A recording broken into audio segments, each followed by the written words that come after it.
Thank you for coming back for our afternoon session.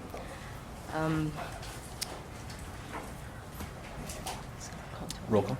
Yeah, call to order, roll call.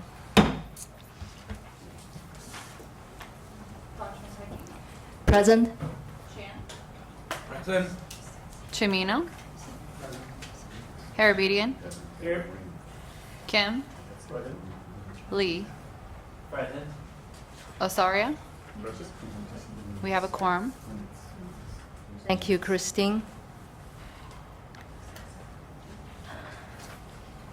So I know I'm going to look at my phone. I just want to make announcement is some note. So it's not a texting. I just follow the educational chair. You know, we have a legals here. Just want to let you know that. First, I want to thank the board members, the committees has been working really hard, and also staffs for setting this up. And also, I want to especially thank the schools to provide this location. And also thanks all the stakeholders for being here today. We have a lot of agenda going to discuss. So let's move on to the agenda item 3, public comment for items not on the agenda. And please leave your comments to 2 minutes. Thank you.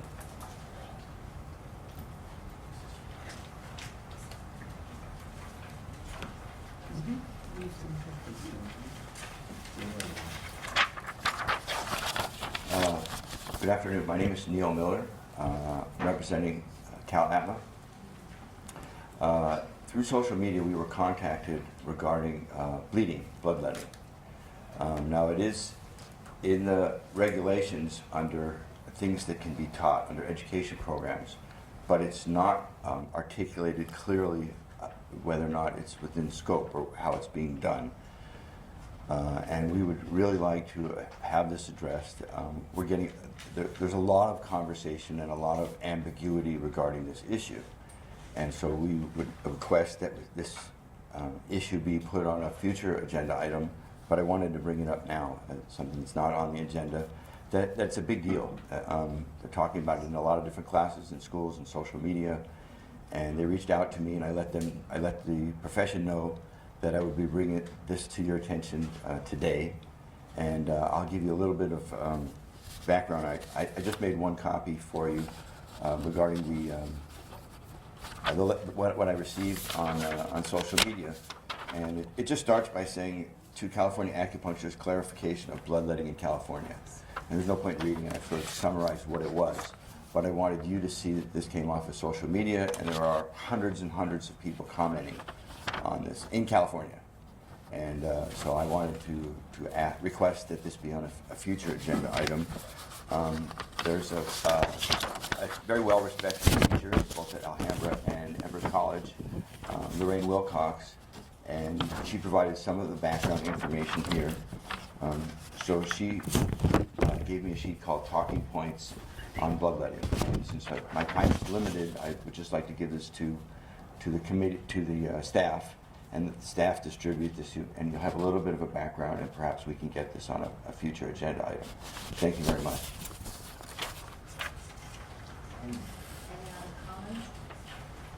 Any other comments from the public?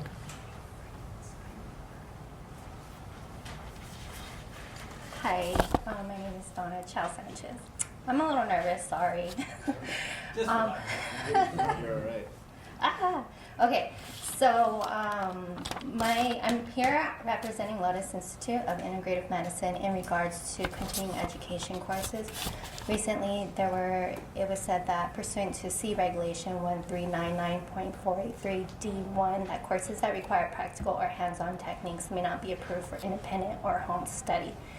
And this definition is not, I was not able to find a clear definition of what is considered practical or hands-on techniques. And so I'm requesting that there's a clear definition of what is considered practical or hands-on technique, because it could be a subjective opinion varying from person to person. And recently, any demonstration that we've had as a video CE course if it's any demonstration, whether it's an instructor showing how they would normally treat a patient, not necessarily showing how to needle the point, it seemed to have been considered as a demonstration, and it was not approved. And we do understand that the practitioners can still take the class, they just don't earn CEU credit on. However, if they're taking the time to come and learn, and it is something that will help their practice, then why not? And there have been researches that I have found where one study showed that it is visual versus auditory learning and memory recall performance on short-term versus long-term learning. There were 4 groups. 2 groups read articles and 2 heard the article, and they were all given tests to reassess the recall immediately after they were tested, and then they were also tested 45 minutes after. And what this study found is that the visual learning outperformed in both immediate and also the delayed testing. So that means that if they were able to see the demonstration, it helped supplement, it helped their learning progress. And then 2 other studies, and both they found that there was no real difference in live versus video. One of them was a live demonstration versus procedural video. It's a comparison of 2 methods teaching of orthodontic laboratory procedures, and the goal was to measure the effectiveness of procedural video compared to live demonstration and transferring skills of fabricating the orthodontic procedure. So there are 49 dental students. There were 23 live and 23 students that watched it live, and 23 were watching the video. And the steps were identical. And in addition to completing the questionnaire, in addition to that, learning the technique, they did a questionnaire to measure their perception and their satisfaction. And the results show that live versus video, the mean score for live was 6.69 and video was 6.78, so that was considered no significant difference. And then with the questionnaire, the question was the steps in teaching method were presented in a clear fashion and were only and easy to understand. It was actually significantly higher in the video, where it was 3.80 mean score, whereas the live is 3.18. And then another study was on the Journal of Hospitality, and it was in the... Please leave your 2 minutes. Oh, okay. Thank you. Oh, sorry about that. Yeah. Okay, so that's it. Thank you. Thank you. Any other public comments? Seeing none? Okay, let's move to the next items. Number 4, review and possible approval for the March 28, 29 board meeting minutes.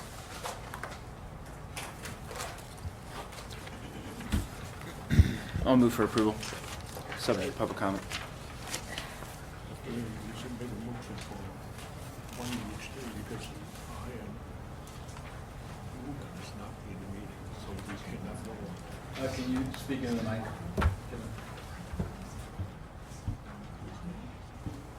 Yeah, I think I'll make a motion by each day, because I and Ruben is not in the meeting on the first day. So we cannot vote on it. If you make a motion for 2 days for the minute, so we cannot vote on the first day. Ruben and Kidman were not present for the first day, and so he's suggesting that we split the minutes into 2 days and approve on 2 days. You don't have to actually be present at a meeting to approve the minutes. Okay. When you're voting on a motion to approve the minutes, what you're voting on is that your belief that the minutes were created with accuracy, not that you're not voting that you were present and there and can verify it in that way, just that it was created in the normal course of business, and that you believe, to the extent it was done so, that it was done accurately. Does that satisfy your concerns? Would you be okay? Yeah, I think we'd be told if we are not in a meeting, we cannot vote.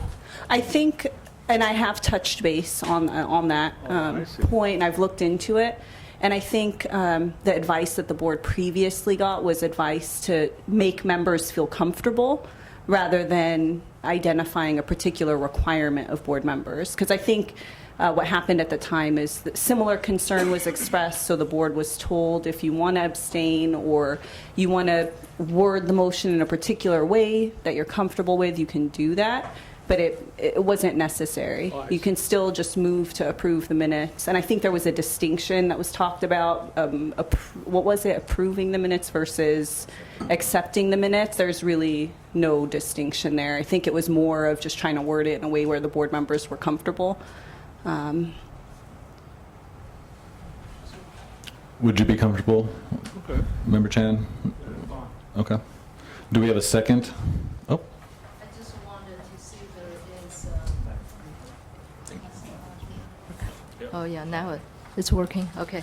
So on the second page, number 5, there's a typo. With Assistant Deputy Director, number 5, there's a line 4. Lee is a L-E, there's a double E. noted. Thank you.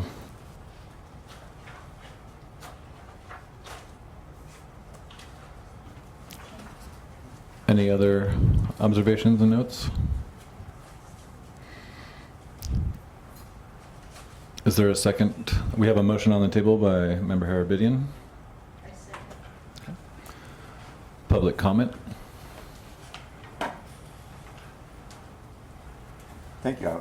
Neil Miller, Cal Atma. My question was, how do we make public comment on the minutes? Because we've never been able to do that before, so thank you for asking me up today. At the last meeting, Cal Atma highlighted a number of things that we would like to discuss over the next year and work with you in the legislature. And we did include dry needling in that, and it's not listed in the minutes that were on the website. So that's something that was omitted. Other things that we said we wanted to talk about, manual therapy and dry needling and lasers and new technology and injection therapy for future agendas. And I did mention that there was ambiguity regarding dry needling, and that we would also like that included, so that the minutes should reflect that.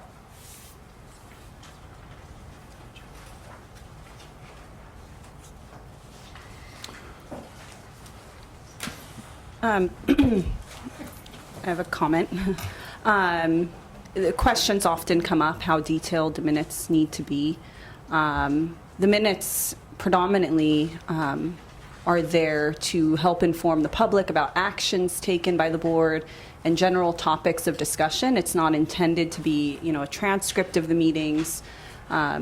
So I wanted to let the board know of what that baseline kind of idea and requirement is regarding minutes. There's also always the webcast that we have published with the full discussion there. So the board can add that level of detail, but it is up to the board just kind of how detailed they want the minutes to be. If they want the additional specifics identified, like for example, if minutes can range from saying, public comment was taken, it can identify the general topics of the public comment, and then it can go in even greater detail and identify every issue presented in public comment. But there is that range, and it's kind of the option of the board of how detailed you want your minutes to be.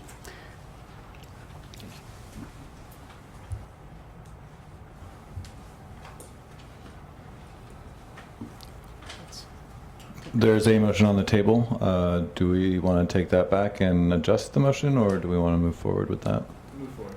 Move forward? Does Dr. Matecki move forward? Move forward. Both the motioner and the seconder have decided to move forward. No additional public comment? I'll take roll. Dr. Matecki? Yes. Chan? Yes. Chimino? Harabedian? Yes. Kim? Yes. Lee? Yes. Osario? Yes. Okay, motion passes 7-0. Thank you. Let's move to item number 5, EO's report. Mr. Boudier, please. Thank you, Dr. Matecki. For the first item, we're doing a staff update regarding the vacancies. In the last month, we've held interviews for 2 analyst positions, and we are nearing completion of the hiring process there, and we hope to have, we had some excellent candidates interview, and we are anticipating that they'll be starting in the next month. So we are grateful and just wrapping up the HR process there. And for the budget update, we're doing a novel presentation style today. We have on the phone with us the Board Central Services Manager, Matt Nishimine, and he will be providing us the information on all the budget items you see on the agenda today. Matt, are you there right now? Thank you, Ben. Can you hear me? Yes. Thank you. Thank you. Thank you, Ben. Good afternoon, Dr. Matecki and distinguished board members. It's a pleasure to be here with you again today. I just want to dovetail off of Ben's comments on the vacancies. We also did hire a new seasonal clerk. She started 2 weeks ago, and we're really excited to have her with us now. With that said, I'll just move on to my presentation, which is the fund condition and the expenditure report. In your packet, the first document is the expenditure report. This is going to be very similar to the same report that I provided you at the March meeting. The format is the same. The only difference is that we are expected to save a little bit more. In the previous board meeting, we were expected to save around $90,000, and now we're anticipated to save about $181,000. And so that's in the lower right bottom, that 181. We're anticipating spending $3.218 million. So that's pretty much right along the lines of where we've been targeting all year. I would note that there are a couple of there's one line item I would like to address, and that is the training line item. So that is about a third of the way down your page. It's in the operating expense and equipment line, training. And if you look at the yellow column, it says $4,000. So, but we're not anticipating on spending that. Ben and I have been talking about increasing that training line item since we do have some savings. We'd like to increase it to provide the board members with a training seminar here in Sacramento. The idea would be to bring 1 or 2 board members here for a day or two and immerse you in a budget training session, go through the licensing and enforcement session, perhaps meet some folks over at DCA, and maybe make a trip down to the legislature. So we do look at expanding that budget line item, and we hope that all the board members will participate in our training. We'll be rolling that out to you in the next few months. Thank you, Matt. Any questions on this expenditure report? Go ahead. I do. Hi, Matt. John Harabedian. Yes, John. One question I have is just on facilities operations. Yes. For the last 3 years, it's been around 110 to 120,000, but we seem to budget for it to be 65,000. And Yes. it seems like it's going to trend back to 120,000. I guess one, what are the facilities operations? Is it a lease payment or Yeah. an allocation? And 2, why aren't we just budgeting more if it's twice as much every year? Yes, very, very good question. Very good question. So that is not the only line item that is in the red, as you'll notice, but that has been a problem over the past few years. The $65,000 that is budgeted is a relic from probably 10 years ago when the board moved from its previous location to the current location. The allocation was $65,000, but our rent was actually $120,000, and the board did not seek a budget change proposal to augment its facilities lease expenditures at that time. So we've been having to redirect resources from other priorities to fully fund our facilities costs. But to add to that, I will be presenting in about 2 minutes a budget change proposal that will allow us to increase that line item. So moving forward, we're gonna make that right. We're gonna be fully funded. In some of these other line items that are negative, there's a big one. There's the 250. That's for the ARF, and then there's a 250 for a DGS data conversion. So those were line items that we were never budgeted for, and so they're automatically negative. And some of these other ones, we are examining them. The Department of Finance will allow us to realign our budget so that we don't have reds, but because we just switched to the fiscal system a few years ago, we're trying to see what our actual run rates are because some of the product mixes from the old CalSTAR system to the new fiscal system will realign. So we want to make sure that we understand our spending allotments per line item before we rearrange them.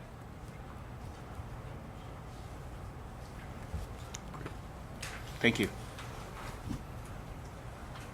Any other questions from the board members? Okay.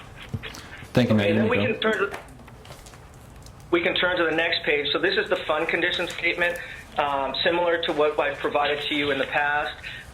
It's been updated with the CY, that would be the second column, the 18-19 column. So those are our preliminary actuals that we're receiving from DCA accounting. I would note that revenues are slightly lower than what we had budgeted. I think we had budgeted 2.6. We're a little bit under that, but we are higher than what we had received in 17-18. So that's something to note. And then just moving down in that CY column, the 3219, that's going to be consistent with the previous document showing our expenditures. So I have updated that CY column. And then moving forward to the BY column, you'll notice that down on the expenditures, there is a 1147. This is the Business Modernization Project Spring Finance Letter. So, and I will be going into greater detail in just a few minutes, but this is for our new IT system, this $1.147 million. We were approved on a one-year basis, so we will have to come back and request another approximately $850,000 next year. And then we will have to request ongoing resources too. But the Department of Finance approved it, as did the legislature, on a one-year basis. So our spending for 1920 has gone up by $1.147 million, which has exacerbated our structural imbalance, right? So now we're at a faster, we're losing money. Our reserve balance is decreasing at a faster rate. So I would just note that also.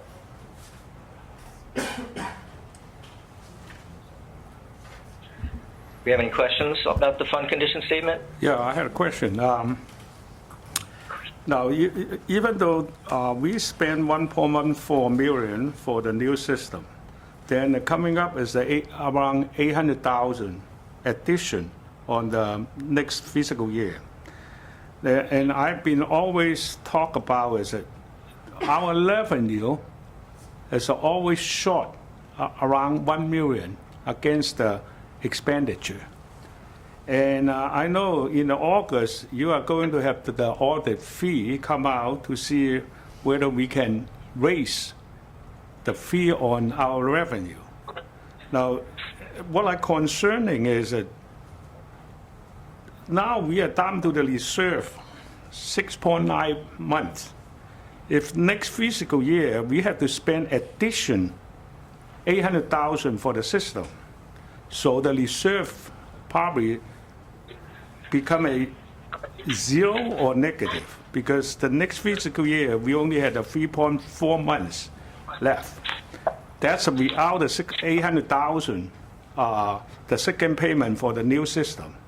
So even though we in the August, the audit report come out in the fee to study, and by the time we raise, the fee on the different level, but we have to go through the registration. It need take some time. Do we have enough time to make sure we have enough money in the reserve to operate it? Because if the next fiscal year we have to spend additional 800,000, we not raise the revenue in the next fiscal year, we probably negative or zero out. So to the next more fiscal year, by the time the the registration approved our fee increase, do we have the time and the money to run the operation? That's what I'm concerning. Yes, Kidman, thank you for your comments and for your concern. So you brought up the fee audit, which is my next agenda item. So let's just dive into it.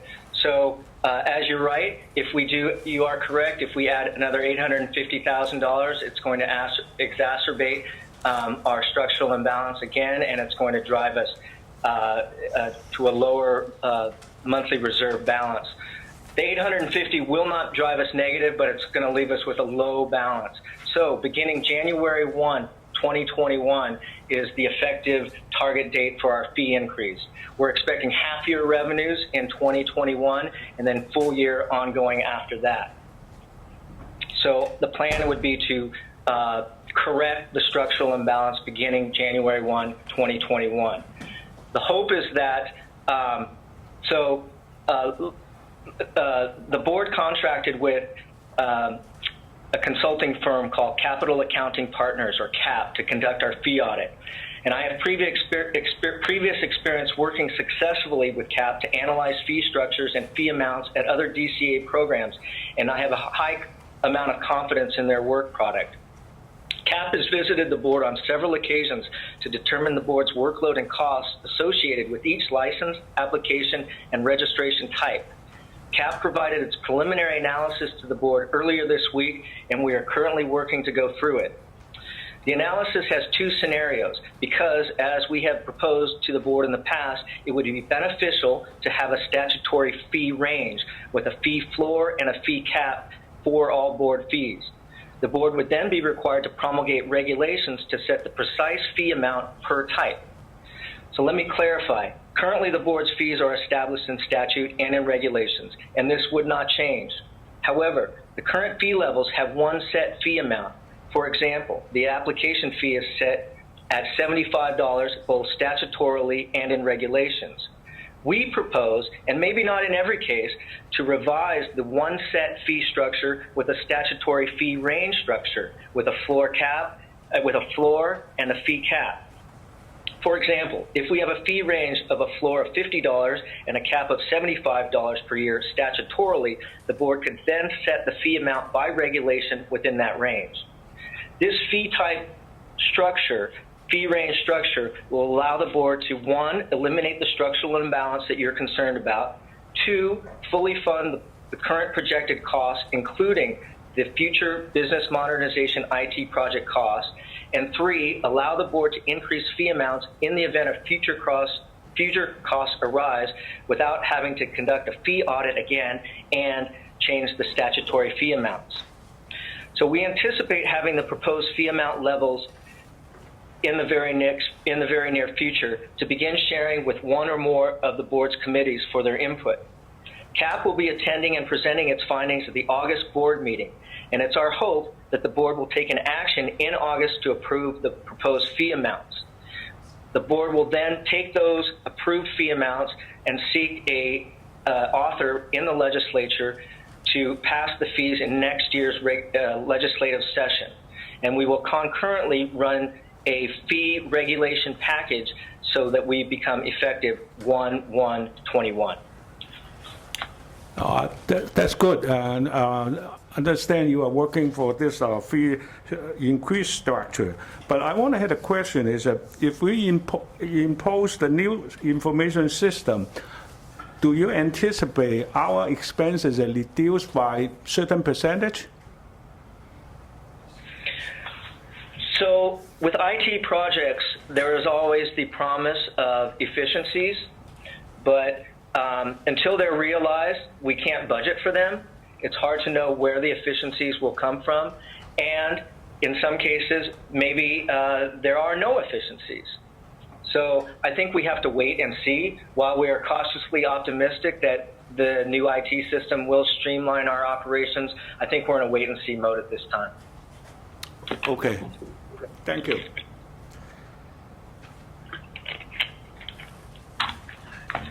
Any further questions about the fee audit?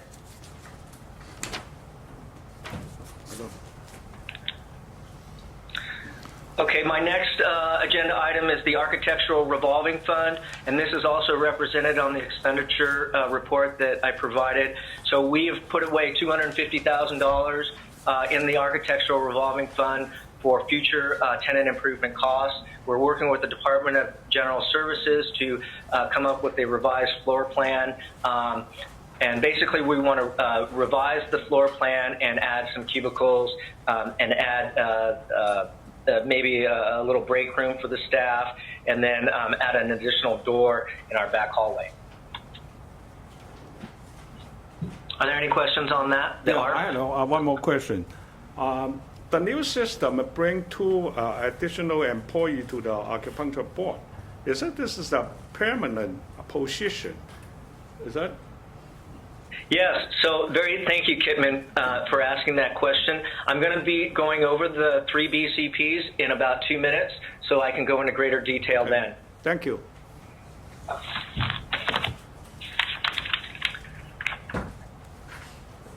So we can turn the page. There's a green page that says Business Modernization Bcp. So if we turn that page, so we've provided this document. This was went through the spring session. It was approved, and it's going to be included in the budget bill. So we're hopeful that the governor will sign it. This details the project. We are included with 3 other boards. So the Chiropractic Examiners Board, the Professionals, Engineers, and Land Surveyors and Services Board, and the Bureau for Private Posts. So the 4 programs are going through the same program. We are right now in the procurement stage. We received the money. The money will be effective July 1. And so we are currently in the contract negotiation process. We hope to have the procurement, the system procured sometime later this fall and being able to ramp up by December. This document will show you so the first page is a summary page. The second page is going to show the funding streams.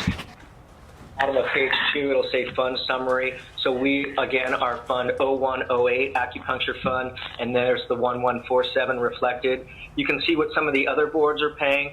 Examiners is paying about half of that. They're a much smaller board than us as far as what their requirements are. Private Post is a much bigger program, and they have greater requirements. And Engineers is about the same. Their requirements are about the same. And so you can see the funding streams there. What I would note is you're going to see a bunch of zeros to the right of that. So the legislature and the Department of Finance want us to come back with the proposal for the additional $850,000 next year. So we're going to have to go through the BCP process again. The Office of Information Services is going to be have to go and testify before the legislature to explain the status on how we've spent the 1147 and the status of the project to date before they give us 2021 dollars. And then we anticipate having to request ongoing maintenance costs. We're anticipating ongoing maintenance of probably $200,000 to $250,000 ongoing, which again, but we don't know what it is yet because it's 2 years out. But that's kind of what we're thinking.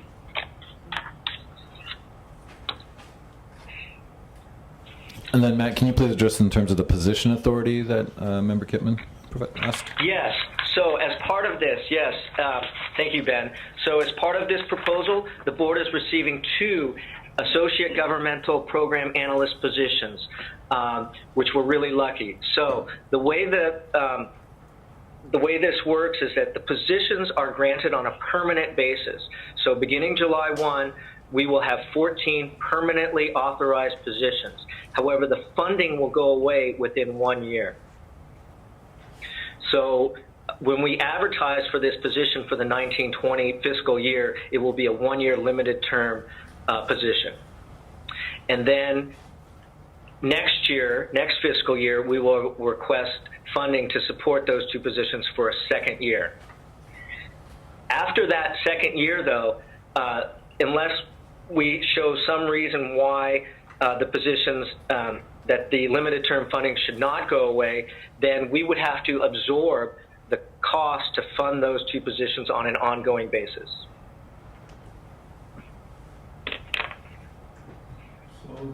Does that make sense?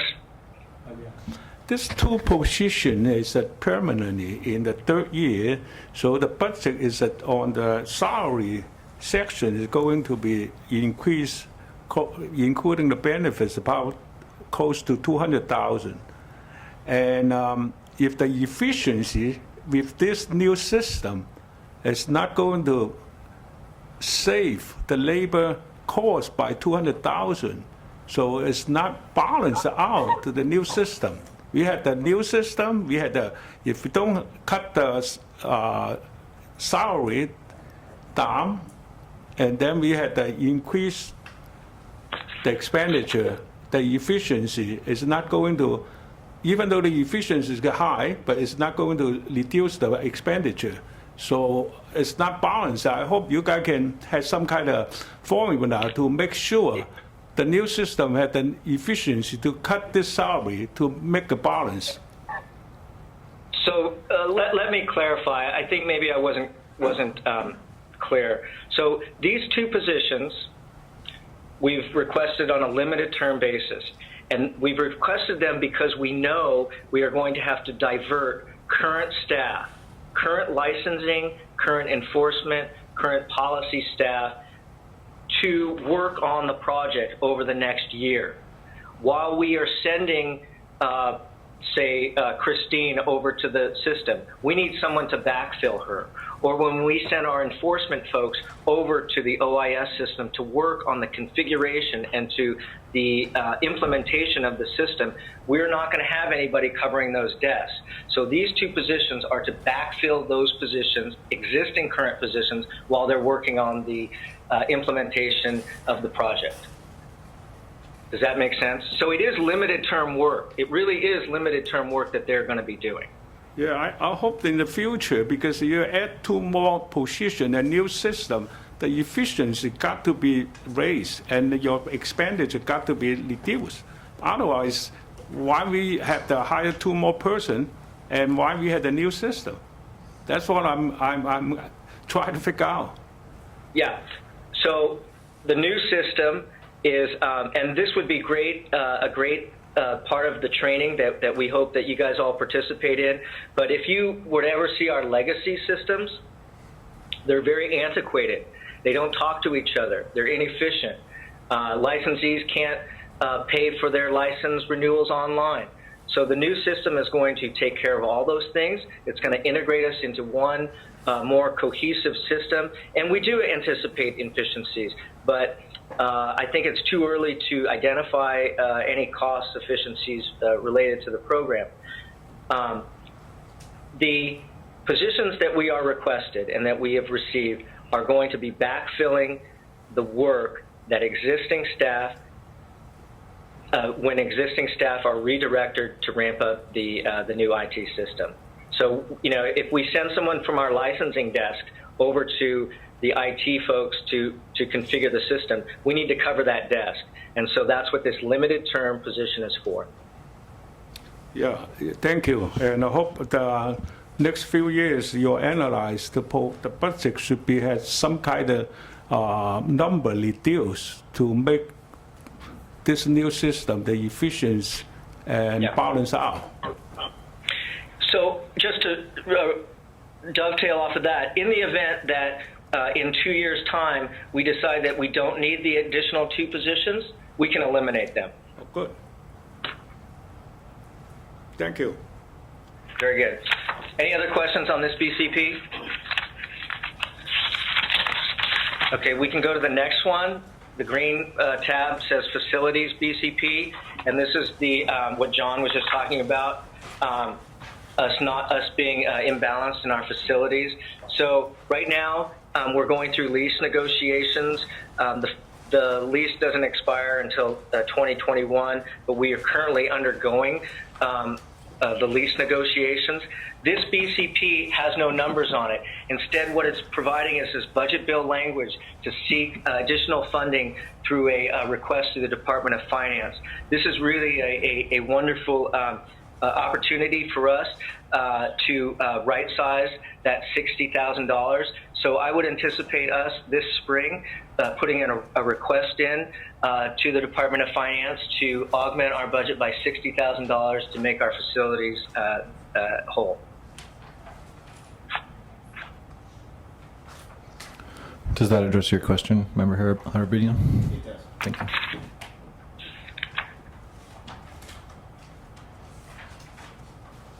Any other questions from the members on the rental true-up?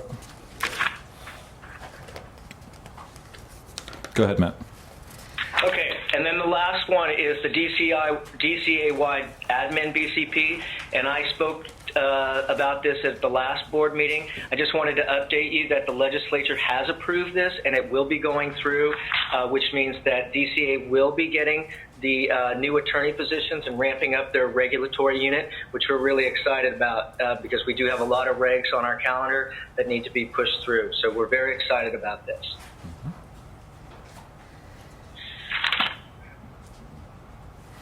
Any further questions?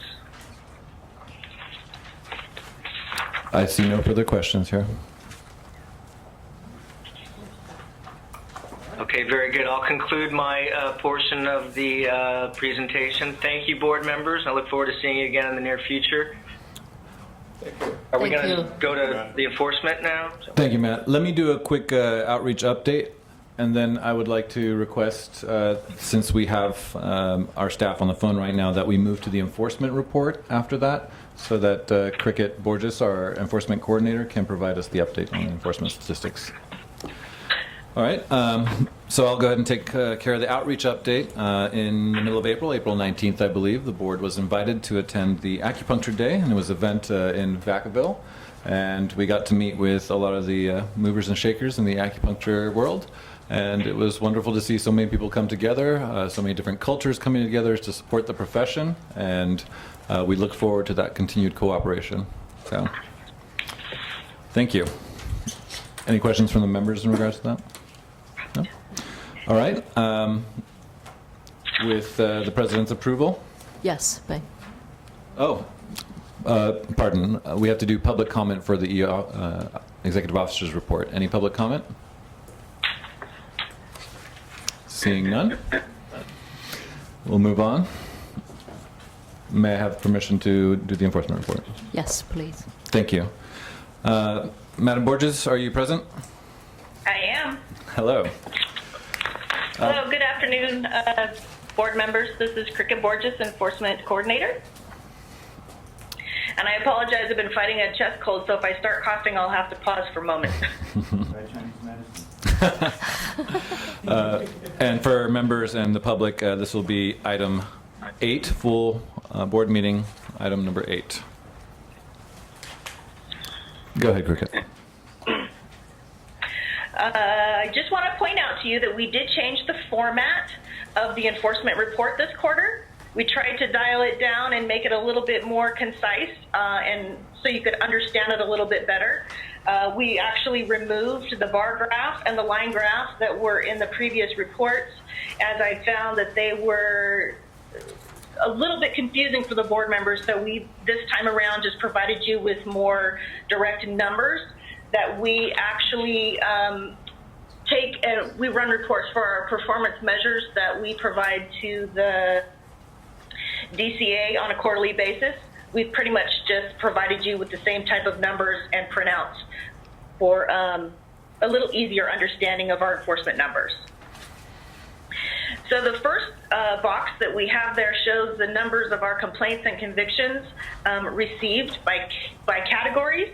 I know Kitman in the past had asked about the unprofessional conduct. You'll see that we have received a total of 36 unprofessional conduct cases within this quarter. And we're unable to break those down based on a report, but just to give you an idea of the example of unprofessional conduct violations that we categorize under this, those would be advertising issues, address change issues, conduct within the office, patient abandonment, CE audit violations, misrepresentation, corporation violations, and CE provider violations. So there's a plethora of different violations that we actually put in this category because they don't fit in the other categories that are listed below. Kitman, is that a better understanding of what unprofessional conduct includes for you? Yeah. That's an affirmative. Okay. If you see here, you'll see that our numbers are fairly low other than the unprofessional conduct. And from past quarters, these numbers are a little bit lower, which is nice to see, which means our total intake for complaints on this quarter were just slightly less. Of these complaints for the criminal charges, you'll see that there was 11 received. 7 of those were applicants, and 4 of those were received on licensees. And a grand total of 65 complaints altogether were received for this particular quarter. The quarter is January 1st, 2019 through March 31st of 2019. The next chart that we have there is the investigations. And this chart includes both formal investigations by DCA category conducted by the Division of Investigation, as well as desk investigations conducted by staff. So you'll see here the board initiated 62 investigations. We had 148 pending within this quarter, and within this quarter we actually closed 73 investigations. Question. Cricket, Question? hi, this is John. The pending column, that only encapsulates investigations that were initiated in previous quarters, correct? Yes, everything that's truly pending within the current and past quarters. Well, I think it's just, well, and that's where I'm confused, because if it was just the current and past quarters, if it was included the current quarter, those that were initiated, then, for example, on discipline by another state agency, if 2 were initiated, how could there only be 1 pending if 0 of them were closed? Initiated now. Because it seems like, I think the answer is that pending actually only captures investigations that were prior quarters. I think in reality, that pending number doesn't include the initiated in this quarter. I think you're correct. Okay, so I think My apologies. no, that's fine. I think a truer than number as to how many are actually pending them would be to probably add initiated and pending together, right? Those 2 columns? I think I would agree with that. Okay. Oh, can I weigh in? Yep. So like for that example, for the discipline by another state agency, that may be actually a case that was initiated in the prior quarter, the 2 initiated. But that doesn't make sense. Yeah. Received, we had 1 received, but 2 initiated and 1 pending. Yeah, I agree. may That have doesn't closed make one out of sense the- when I was looking Well, at it's it. the same for the other, right? The other column's the same thing. 2 were initiated, but only 1's pending, and we didn't close any. So I just think. Oh, no, I'm sorry. Go, let me, Yeah. So there may have been a case like that opened in the prior quarter, but we didn't actually start an investigation and assign it for investigation till this quarter. So then you have 2, and then maybe something got closed out, or the investigation got closed at another level, not in the complaint intake level. And so it's hard to match it all up. Yeah. Because it's from all the different quarters. But I do know that that pending column is including cases that are assigned for investigation within this quarter and previous quarters that have carried over. Okay. Yeah. Well, then that is confusing then. It's confusing. No, I mean, because I guess it's just hard for us then to get a real sense of Where it is. what is actually pending, because it would seem like the numbers. Yeah, it's like it's not apples and apples then, because if you're closing cases that on different levels that aren't being captured here, then it's kind of tough to us to get a sense of what rate things are being closed relative to how many new things are coming in. So I don't think we need to necessarily figure this out right now, but. Well, hopefully on the next page, the statistical reports that we've changed our report format to will help you understand more drilled down numbers in each category of complaint or the different phases, complaint, investigation, AG. Because we know some of these stats are confusing, like on this first page. So if you turn to the next page on the statistical report. Well, Cricket, can we just go back really quickly just to close the loop on this? What exactly is staff trying to communicate to us and the public through this investigations graph chart? Because maybe that's, let us know what you're trying to initiate, and then maybe we can, as a board, think about how we can better change these numbers. Well, just basically what it is, the cases that we initiated within the quarter, the cases that are currently pending within that quarter, and the cases that we currently closed in that quarter that were all within that investigation phase. Yeah. So, then I don't think we're properly communicating that message, because I think those two first columns don't make sense. So I think that's the issue. okay, staff can certainly work on that to see if we can figure out a way to get it more clear for you. I thought of one other thing. Sometimes the categories actually get reassigned within the quarter. So if through investigation we feel that there's other violations that are more dominant, or in looking into it, it would then get reassigned. So it may have been reassigned to another category, and that would account for the discrepancy and that there wasn't a closure at that same phase. It's hard to know without looking at the actual complaint, the cases. There's more variables and explanations involved.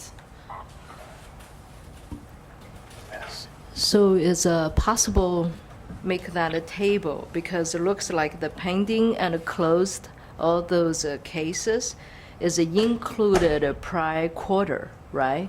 So maybe something mentioned there, maybe make some kind of the star, just illustrate or just do some description like what you just said. Otherwise those numbers doesn't match. So the initiated, that's fine from this quarter, but it looked like pending and closed there's other numbers involved.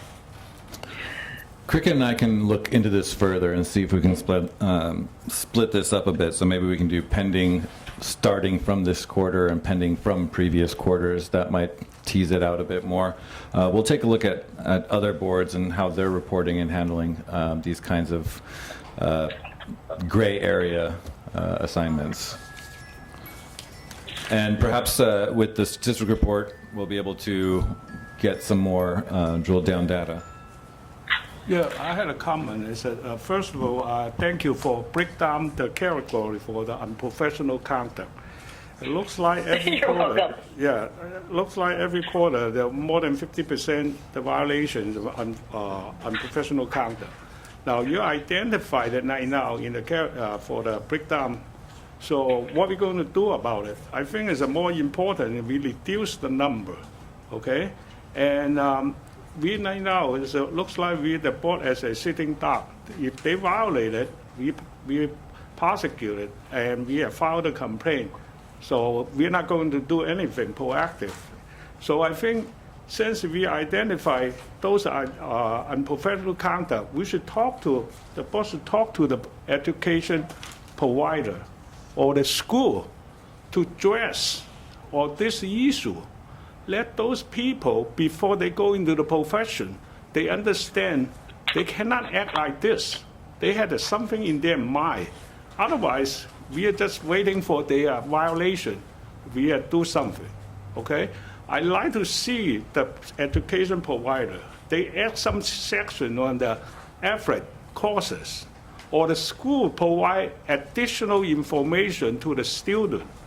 In the future, your practice, and this kind of act, you should not perform. Otherwise, you get caught, okay? then I think if we can educate those licensee and the student, we probably reduce this unprofessional conduct case every quarter.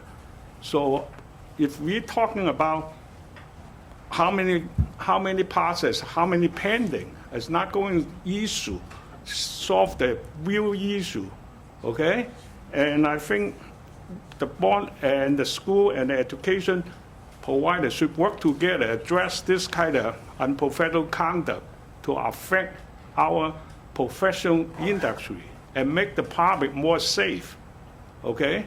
And let the public more trust to the licensee to practice this acupuncture, okay? So I think this is more important than how we're going to look at the pending case and not pending case.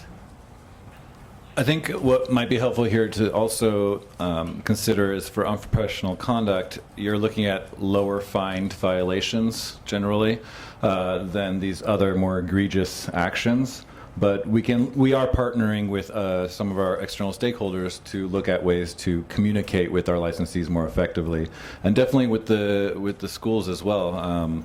That is helpful, and usually our newly licensed licensees have this information available and are aware of it. It's usually like after 5 years, you've moved, you haven't changed your address, it just slips. So that's perhaps a $200 cite and fine for not updating your address. So we are partnering, and we will continue to work on bringing this information to the public and to the licensees' attention. Can I ask a quick follow-up question? How are the numbers in the first chart, complaints, convictions, and arrests, how is that related to the initiated number in the second chart in investigations? Because the numbers are almost the same, but they're not. So what's the difference there? Cricket, can you explain that? John, say the question one more time. Yeah, sorry. The first chart on page 1 is complaints, convictions, and arrests, and that number is almost the exact same as the initiated under investigations on the same page. And I'm just wondering what's the difference between those two? Okay, so the complaints, convictions, and arrest chart is basically just the complaints that we receive. They're not actually assigned to investigations yet. Okay. So then that's the discrepancy, right? So then there's so in other words, there are 3 of those complaints that weren't actually investigated. So is that 65, or is that too simplistic of looking at it? If there's 65 complaints, convictions, and arrests, but then there's 62 initiated investigations, does that mean that 3 of them weren't initiated as investigations, or is it more complicated? Okay, the number in the investigations chart could actually include cases or complaints that were received in a different quarter. So those numbers aren't potentially going to be the same. Got it. So the top graph only shows the complaints, convictions, and arrests received within the quarter. They were initiated. Mm-hmm. The bottom one actually shows the investigations that were initiated, but that number includes cases that may have been in the prior quarter. Okay. So then some of those cases that were received may not have actually gone to investigation or investigation yet. Yep. Okay. Okay. Any more questions, or can we move to the statistic report? Please proceed. Okay. So these graphs show the different types of reports and numbers that we have to report for our enforcement performance measures on a quarterly basis to the department. The first graph, again, shows the volume of convictions and arrests received. You'll see we have the 17-18 quarter just to kind of give you an idea of what was received or what the volume was in the previous fiscal year, and then we've broken down the different quarters for the current fiscal year. So the quarter that you really want to pay attention to right now is the quarter 3 column. So the total complaints that were received were 54. The total convictions and arrests were received were 11. And again, on the previous page, we broke down how many were applicants and how many were licensees. The grand total of complaints that were received is 65, which matches that number on the previous page. The next little chart there is our PM2 cycle time intake, the average number of complaints intake during the specific time period. It shows the average number of days that it takes for us to open it, process it through intake.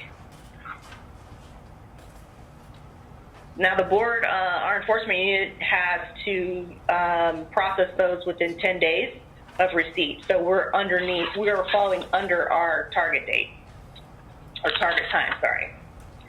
So the next graph is our PM3, it's a cycle time, the average number of days to complete the entire enforcement process for complaints investigated and not transmitted to the AG for formal discipline. These numbers include the intake, investigation, and case outcome for non-Attorney General formal complaints. You'll see that our grand totals here, all investigations received were 74, and then our average cycle time for those investigations is 94. That's days. The next portion, we show that the percent reflects how many investigation cases were closed in the respective time frames. So you'll see that within the up to 90 days, we closed 53 cases, and so forth and so on within those respective time frames. Am I going too fast for anyone? Doing good. Okay. So the next graph is our citations. The average time frame reflects the length of time it took to process citations that were closed within the respective quarter. So the final citations that we served were 15, and the amount of time it took us to close those were 31. Now, you'll see that in the previous quarters, we had some time frames that are very lengthy. Those cases are more complex, and they may have been cases that had to go through formal investigation and be sent to an expert witness. Where quarter 3, these cases here were probably address change citations, which were quick desk investigations, as well as CE audits, which don't take that much time when they get to enforcement either. Any questions about that? Nope. Okay. The next little chart, our PM4 cycle time for discipline. The average number of days to close cases, there's a typo there, my apologies, transmitted to the AG for formal disciplinary action.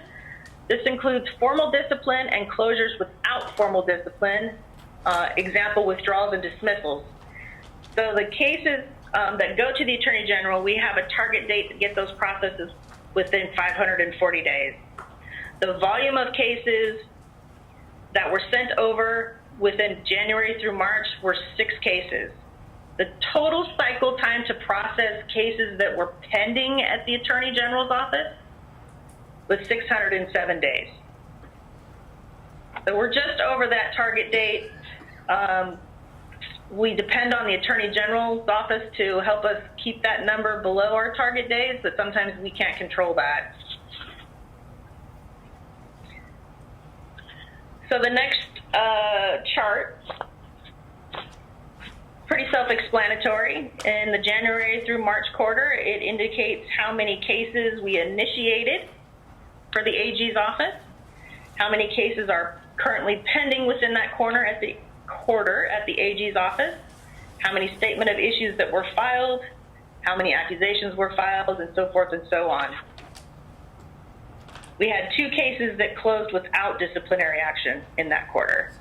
And again, that may have been due to a withdrawal or dismissals of the cases that were sent to the Attorney General. The next chart shows the percent. The percent represents how many cases already assigned for discipline were closed in the specified range. Now, this is cases that were already that were transmitted to the Attorney General's office, and you'll see those numbers are pretty low, but that's because we haven't closed them. There hasn't been a final decision on those yet. In the zeros, the ones that took 1 year to 2 years, you'll see that falls within that time range that we showed up above, the 607 days. There's a couple cases that were closed within that time period. One case that was closed within 2 to 3 years, and then one case that was closed over 3 years. And then the following box shows other legal actions, which are PC-23s, which actually goes through the criminal court when we find that someone may have violated the law criminally in an egregious way.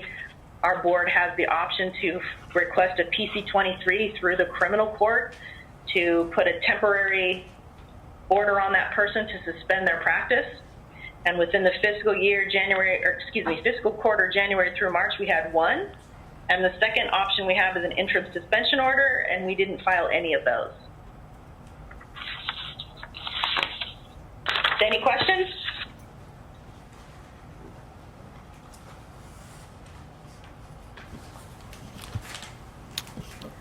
I just want to say, I think that this style, the table, actually looks easier compared to older ways. You know, there's a lot of ratings, but this is a more clear. I don't know how the other board member feels like. You know, I really appreciate it. Thank you, Christine. That's what we were trying to accomplish, so I'm glad you feel that way. And I think we'll get more used to it as we see it in action in upcoming reports, right? So we're grateful that it is hopefully easier to digest, and we are working on Member Harabedian's questions too to identify, you know, these kind of numbers, like where are they in the process? Is there another way we can represent those numbers where it doesn't, where the math adds up? Thank you, Cricket. You're welcome. Public comment on the enforcement items? My name is Neil Miller, representing Cal Atma. First off, I'd like to compliment the board, Ben and his staff. I've been coming here for 30 years, and you guys are getting really efficient. The times that it's taking to turn this around is really amazing. The chart is beautiful and is effective to address Kitman's interest in being more proactive. Cal Atma really wants to work with the board to be a lot more proactive, to be on the preventative side of this. The schools have their ethics classes. Maryland does a great job teaching a lot of those schools. And so we're preventing it on that level, but there are a lot of people who are in practice, as you said, that aren't aware of this. The proposal that you discussed at the last CAB meeting regarding the required law and ethics course will go a long way to further the proactive prevention of a lot of these. We're looking for some guidance from the board on the parameters, or working with you in the schools on the parameters of what those law and ethics classes will be like. Cal Atma is very interested, as soon as you make a final decision, that they are required to know what the guidelines are, and that we can become active and providing that continuing education for those that are in practice. Thank you. Thank you. Any other public comment? Good afternoon. Thank you, everybody. Come to sunny Southern California. Hopefully not too hot today. So my name is Yongping Chen. I represent Rona Ma, the Cal Atma chair, and I'm the vice chair of Cal Atma, and also the chair of education committee. So lunchtime I talked to Jay, to John, Habina. So we actually are waiting for Canada to give guidance, for Acupuncture board to give guidance about the medical ethics. But I get feedback actually from last meeting. The board is hoping association more proactive to take the position to give some suggestions. So I'll bring this information to our board. We will more actively involve this medical ethics education and some other associated risk management and regulations, laws to build a bridge between acupuncture board, law enforcement, and the acupuncturist, so that will help the board to educate the stakeholders, licensed acupuncture. Thank you.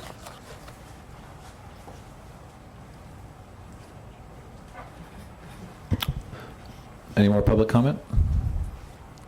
Seeing none. President Mateki? Thank you. Thank you, staff. Thank you, Ben. I wanted to see early, there will be another change. I wanted to put it out. There will be a closed session for tomorrow, and we're going to move to end of today. So I just want to let everyone aware tomorrow we won't, because we will start, there's agenda item 13 tomorrow. There's a closed session from tomorrow on the 13th. We're going to move to at the end of today. So sorry about the change, just, we had some staff availability, so we have to do that way. Okay, so now let's move to item number 6, legislative update. Christine Brothers, please. Thank you, Dr. Mateki. So this report, you'll see some bills that you've seen from the last update, but then we also have some new bills that we're bringing to the board. We'll also give you guys the option of updating your position if you did declare a prior position. So the first part of the report is just going over some important dates of the legislative session, the calendar. And behind this report, you'll find the full text of all the bills that we're talking about, if you want to look those over. And some of the bills, there may have not been any changes, but some of the bills, there may have been some major amendments, so we'll bring that to your attention. We have updated the positions, just kind of the definitions. So when the board does make a motion to take a position, we do recommend that you state the reasoning in your motion. It's helpful. And we also have some suggested motion language under each bill, so you don't have to refer back to the motion that's at the top of the report. You don't have to keep going back and forth. So the following positions is support, support if amended, oppose unless amended, neutral, and then no position if the board chooses not to declare a position at all. And again, here's the suggested motion, but we do have the motions under each bill. So onto the first bill, AB 193 by Patterson. This bill was brought to the board last time. The current status is the first hearing was canceled at the request of the author as of April 23rd. And just as a reminder, so the board originally took an opposed position last time. This bill required DCA to conduct a review of all licensing requirements for each profession regulated by a board under DCA to identify unnecessary licensing requirements. And it also made some, there were some other amendments that were made past our last board meeting. But the bill was pulled by the author and it hasn't moved forward in committee past April 23rd. So the bill did not make it out of the first house and it will die. So we don't have any recommendation to update the position or anything like that. So I'll just move on. I don't know if anybody has any questions on that one. Does the board want to confirm it doesn't want to take any further action and keep its current position since it's dead? Okay. Okay. So on to AB 544. This is a new bill that we're bringing to the board. The current status is in committee and it's held under submission on May 16th. Oh, and I did want to say that when we're writing this report, we kind of have to cut off at a certain date because there could be further amendments past that, but in order to write this up and do the review process, So there may be some more activity on these bills since May 24th was when we kind of cut it off. And the last amendment date that we're looking at for this bill is March 21st.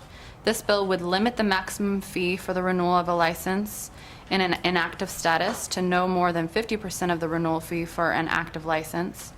It would prohibit a board from requiring payment of accrued and unpaid renewal fees as a condition of reinstating an expired license or registration. There is no current position because this is the first time the board has heard this bill. The intent of this bill is to reduce the barrier of re-entry for someone with an inactive or expired license who may have stopped working to focus on raising children or dealing with an illness or other life events. As a special fund agency, the board relies heavily on renewal fees to fund its licensing and enforcement functions. Licensees often choose to renew in an active status because it allows them to waive the continuing education requirement and maintain their license without practicing in California. While inactive licensees are exempt from the CE requirement, they are still required to pay their full renewal fees. This is due to the board's continued jurisdiction over the license, which results in license maintenance and enforcement workload. Although inactive licensees may not practice in California, the board still investigates complaints, arrests, convictions, and/or out-of-state disciplinary orders. This bill would result in the board losing approximately $74,000 annually from the fees currently generated from inactive license renewals.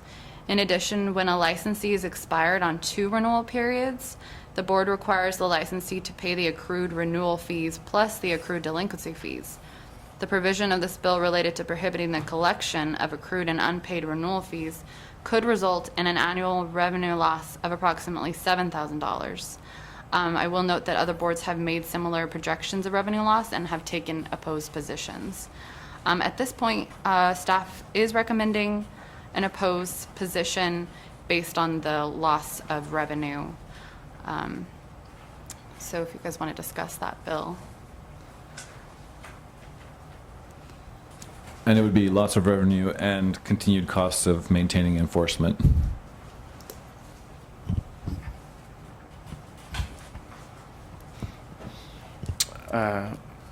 I move that the board take an opposed position on AB 544 as amended on March 21st, 2019 for the reasons discussed by staff as reflected in the staff memo, and direct the EO to inform the legislature and the author's office of this position. I second that. Public comment? Any public comment?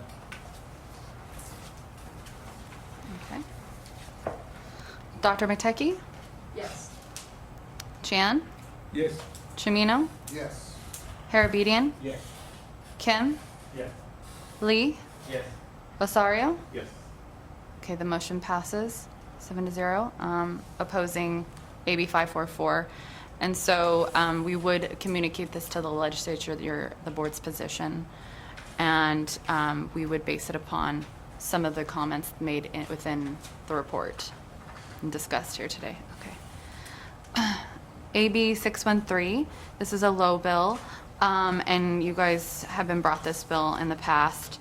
It's working its way through committees and Senate, and there haven't been any amendments to the bill since you guys last saw the bill.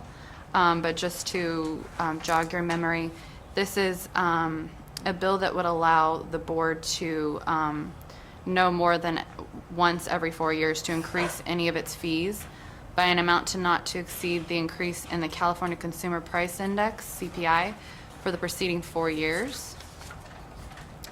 And it would require that any CPI-based fee adjustment made by a board receive approval from the director of the department, who shall approve the adjustment only if none of the following apply.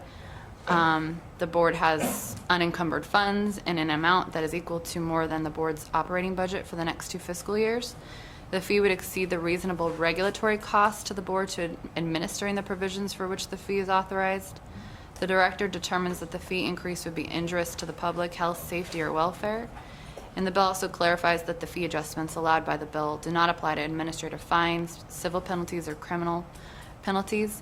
The current board position is a watch neutral position. Staff has analyzed this bill more and spoken with other boards.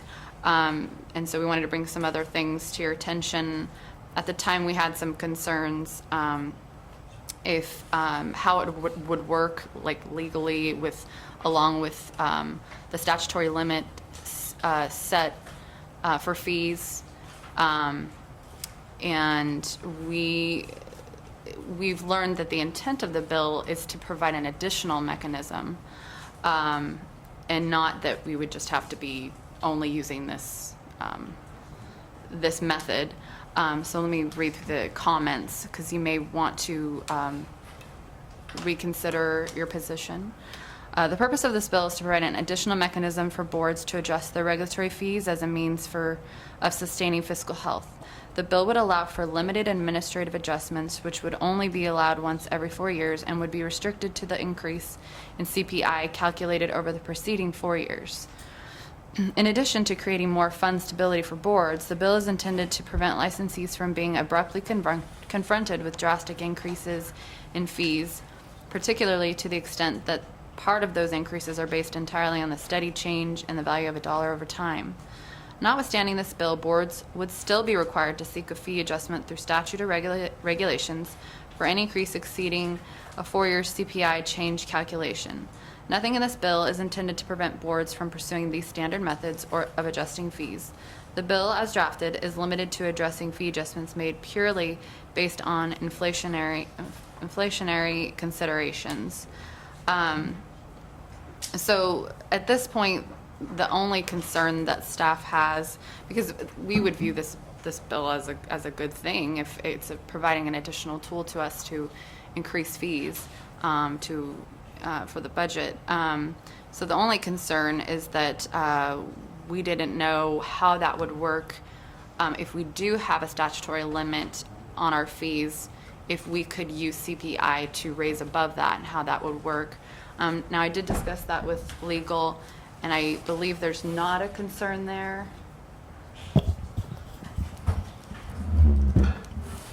So, turning to the language of the statute, or proposed statute, which is included here, the Assembly Bill, Legislative Council's Digest, and the language of the law, is it proposes a new section, I believe, section 101.1 of the Business and Professions Code. And the way that begins is subdivision A, notwithstanding any other law.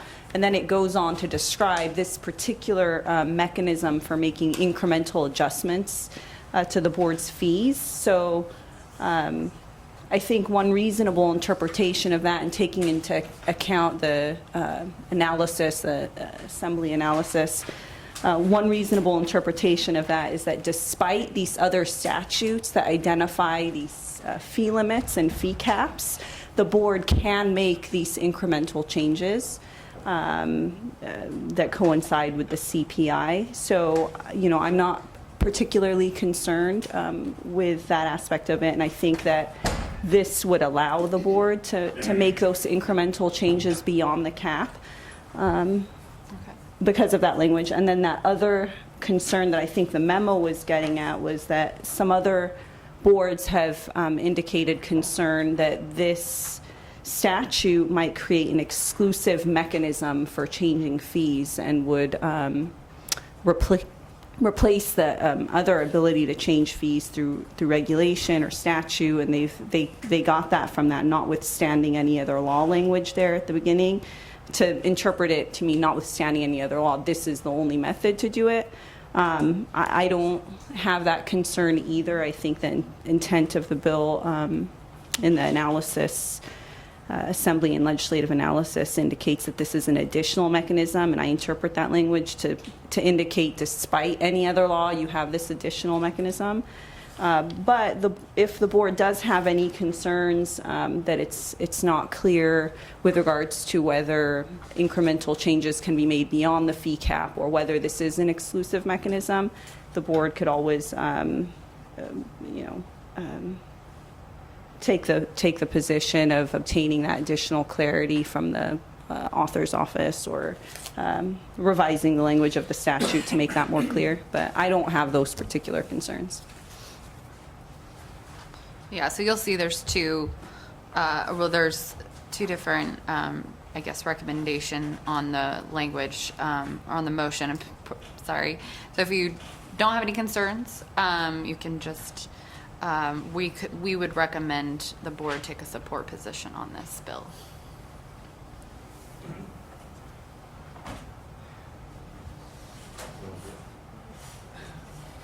Okay, I motion that the Acupuncture Board take the support positions on the. Can we use the microphone? I'm sorry. It's nothing. Oh, sorry. Oh, there we go. Okay, I motion that the Acupuncture Board take the support position on AB 613 as amended on February 14, 2019, for the reasons discussed by members of staff, as reflected in the staff memo, and direct the EO to inform the legislature in the author's office of this position. No second. Public comment? Seeing none?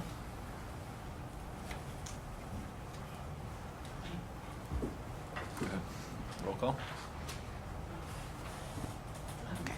Dr. Mateki? Yes. Chan? Yes. Chimino?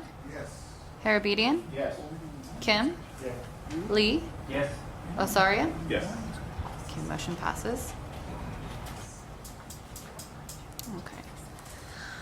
The next bill was also brought to the board last time, AB 778, another low bill. It is in Senate. It was referred to Committee on Business, Professions, and Economic Development as of May 8th. We'd actually just attended the hearing on that earlier in this week. There hasn't been any amendments to the bill since it was first introduced. And it's in regards to the continuing education. It would require all providers of CE to comply with the procedures established by the board. And it would authorize the board to revoke or deny the right of a provider to offer CE coursework for failure to comply with specified provisions of law. The current board position is support. And so we're making no recommendation to take another position on this bill. Okay. All right.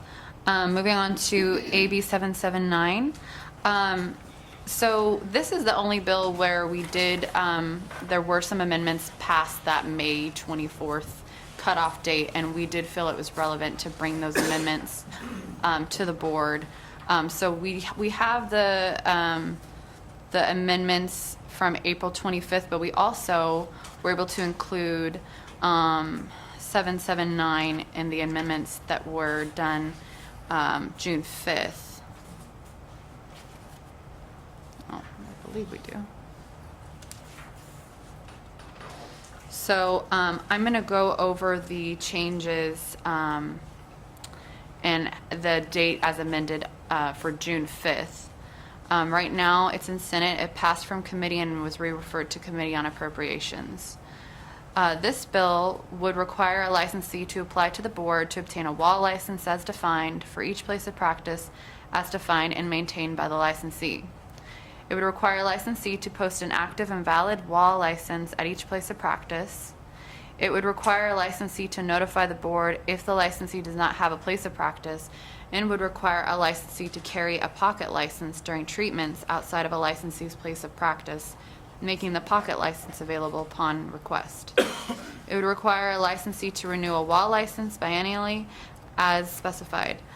Provide that a wall license is non-transferable, and any change to a registered location in connection with a wall license requires a new wall license, and the former wall license returned to the board with a request for cancellation.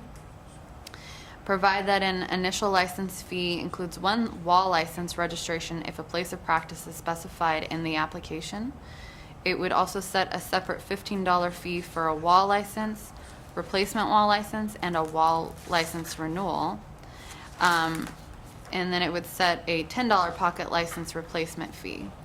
Provide that a licensee shall be responsible for the acupuncture, Asian massage services, or any other practice specified under Section 4937, rendered pursuant to the license of the acupuncturist in each place of practice maintained by the acupuncturist. And it would make all these provisions operative on January 1, 2021. The current board position is support, but when you last looked at the bill, it didn't look anything like this. So we are recommending that another position be taken and that it be support. And I can just go over the reasons for that. We recommend, the amended bill is very beneficial for enforcement in terms of having more transparency with all licensees' practice locations. Requiring renewal of each WA license connected to a place of practice allows for greater accountability and better tracking, which is an increase to public protection. The board currently has a strategic plan item related to seeking inspection authority. Having greater tracking and regulation over licensees' places of practice fits with the strategic plan item and furthers accessibility to these practice locations. The projected expenditures related to this bill are expected to be minor and absorbable within existing resources. And if the board does use the recommended motion language, you would want to state that it was amended on June 5th, 2019.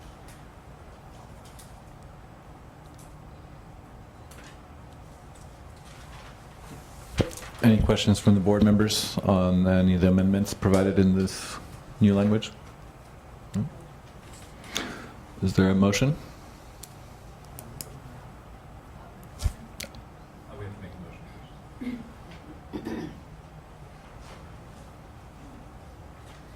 Yeah, I'll make a motion.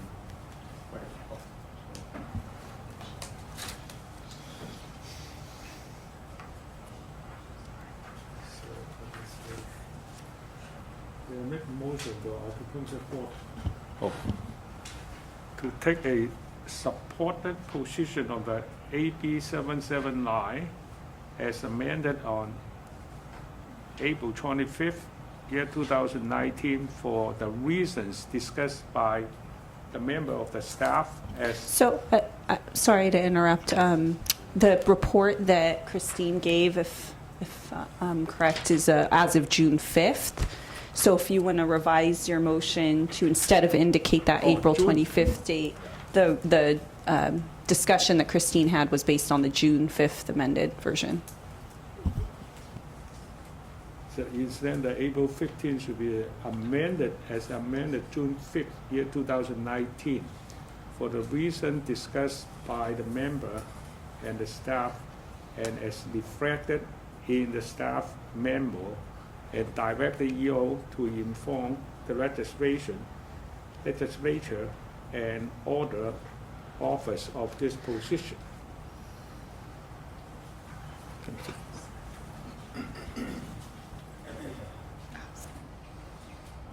May I, point of order, ask that the motion also be amended that the board direct the executive officer to work with the author of the bill should there be any additional changes to bring it in line with the board's wishes?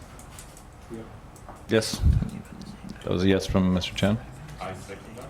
Okay. Francisco seconded. Francisco, are you okay with that amendment? Yes. Public comment? Neil Miller, representing Cal Atma.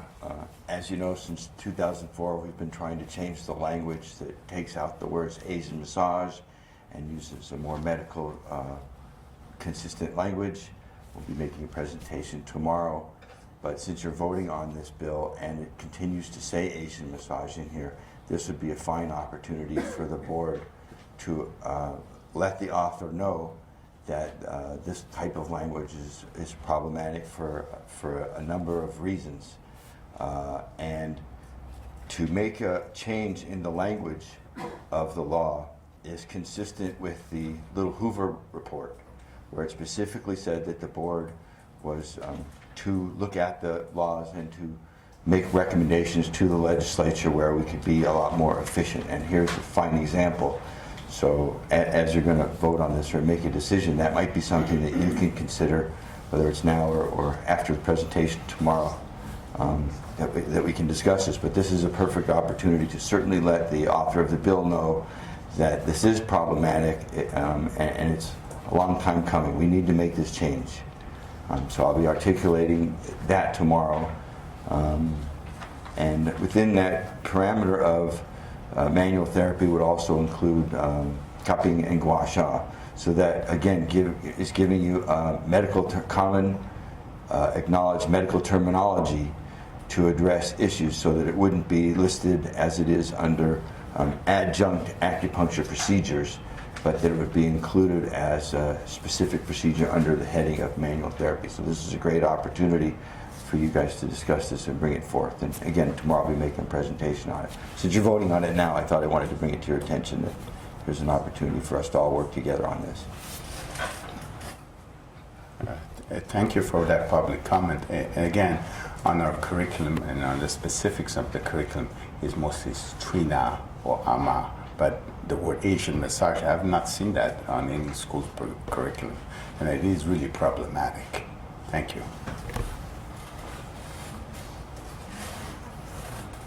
Any other public comment? Seeing none?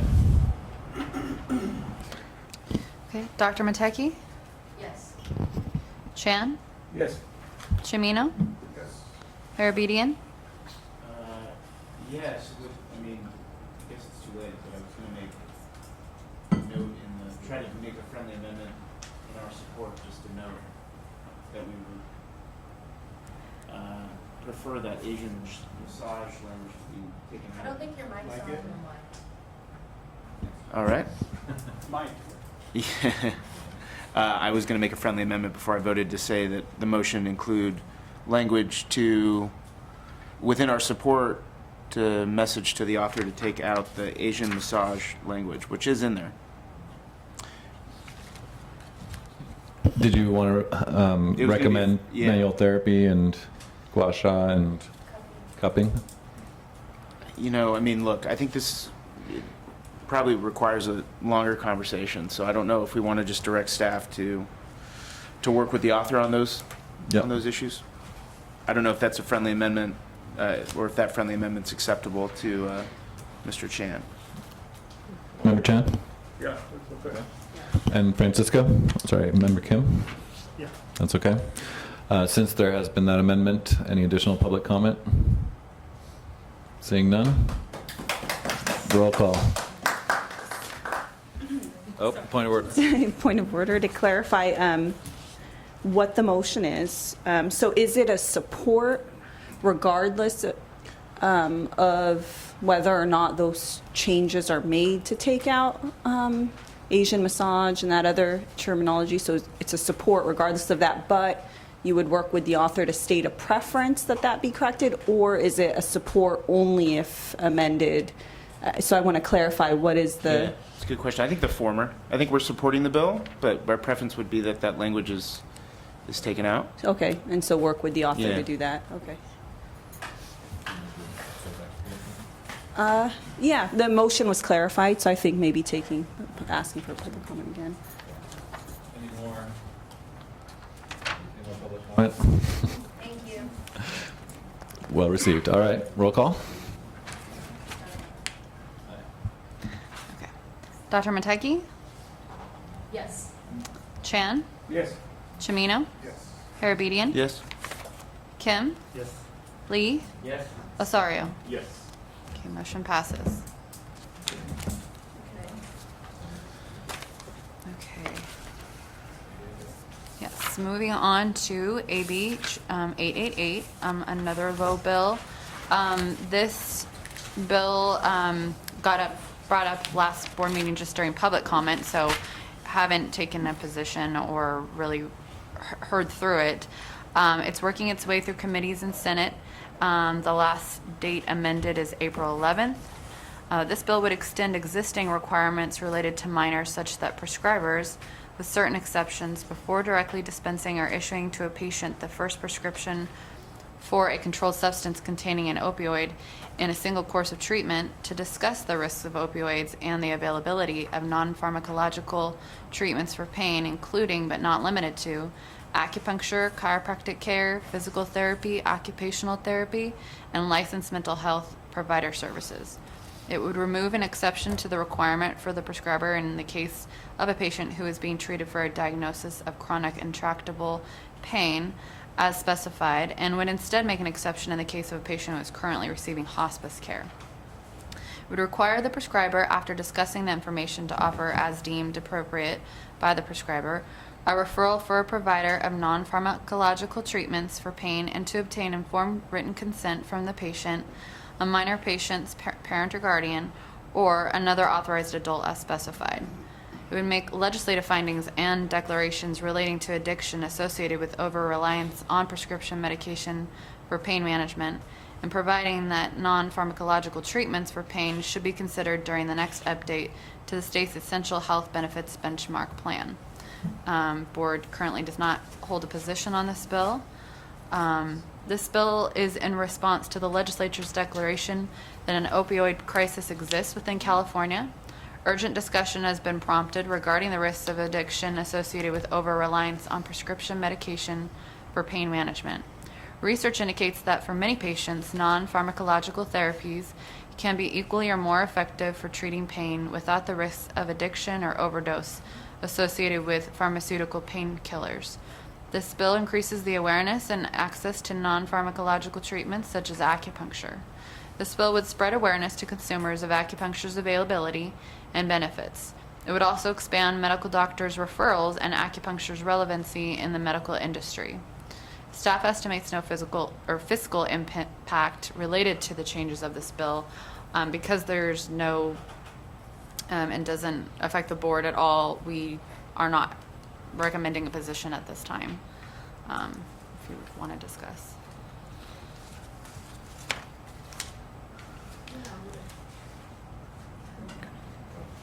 Okay, so I thought this is really a good opportunity, for us, because currently in the hospital, physicians include patients. They really searching non-pharmacological treatment. Actually, acupuncture is really a great opportunity to add it. And I would have supported this bill, and I see the staff recommendations, no recommendation. I would like the board member, maybe we can open this discussion. Could we vote on the bills today even? So, because I think this is a great opportunity for us.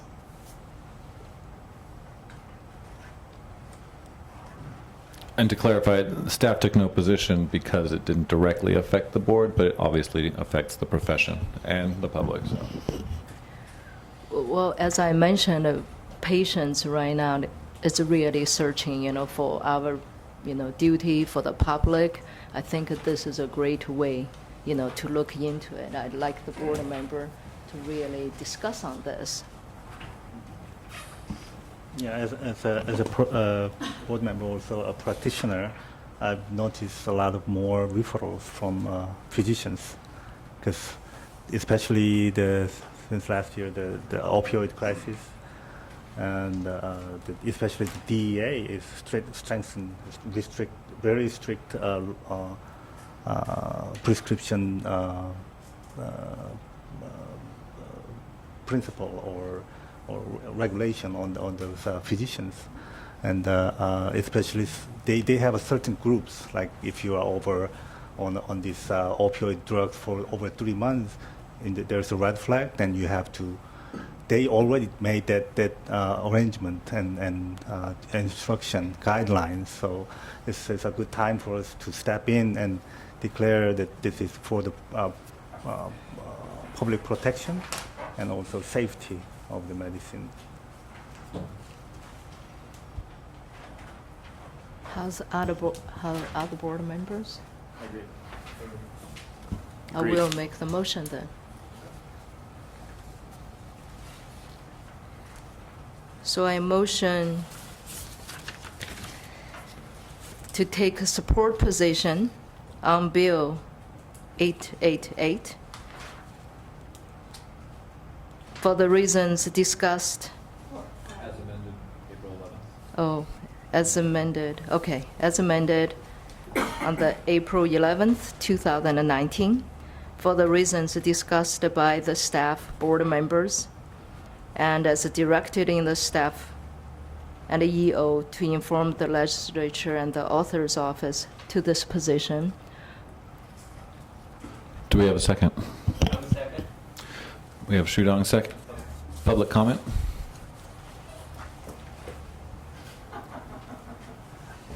Good afternoon. I'm David Quackenbush, Executive Director of CalAtma. We have already taken a support position. We would encourage you to do the same by a couple of the board members' points. It is a good alternative to opioids, but it also reinforces acupuncturists as a referral source. And it's very important to continue to reiterate that in the legislative conversation. So we would support it as we already supported it, and we would also encourage you to do the same. Yoon Kim, Empress College. I want to thank the board for supporting this bill. It's just an excellent step for our profession. As some of you may be aware, that the Joint Commission, which is the organization that accredits hospitals and clinics in the U.S., is mandating non-pharmacological approaches to pain management, including acupuncture. So it is part of the accreditation standards for hospitals and clinics, I think starting last year. So it's a very positive move for the country, for our profession, and for patients alike.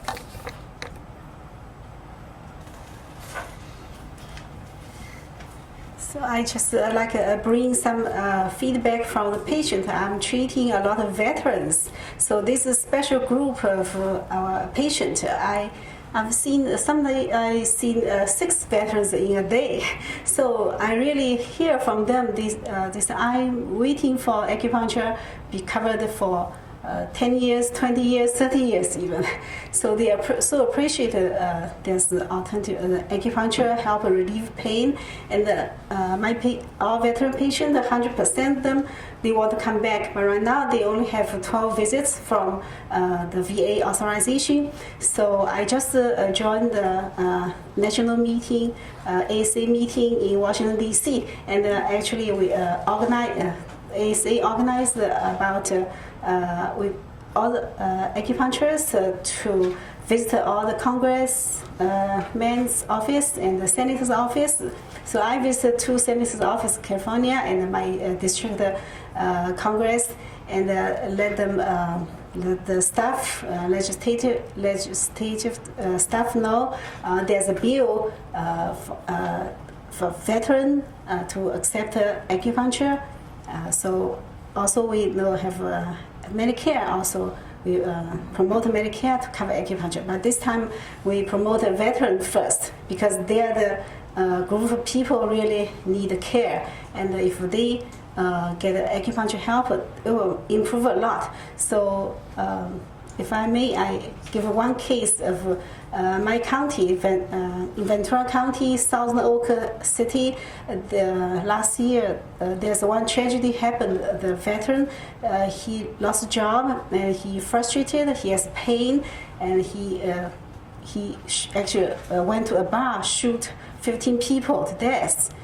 So it happened in that. So the chiefs, other legislative staff of Senator Harris' office. So we talked to her, and she actually from the city. So when I talked to her about this bill, she said I have not known this bill yet, but she will tell the Harris. So that's something I want to feedback. Thank you. Neil Miller, my own personal comment. Protecting the public is the duty of the board, and protecting the public not necessarily only from acupuncturists or unsafe practices, but from opiates or other things that are out there. And I applaud you, Dr. Matecki, for making this motion and the board, and I hope that you'll take a support position.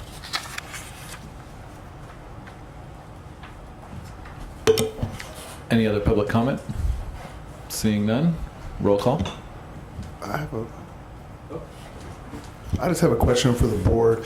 Is this an opportunity to include other aspects within our scope of practice that can be supportive with non-opioid procedures, the manual therapies, and there's no mention of Chinese herbal medicine, anything along those lines that we can add language to further the awareness of what we can provide the public?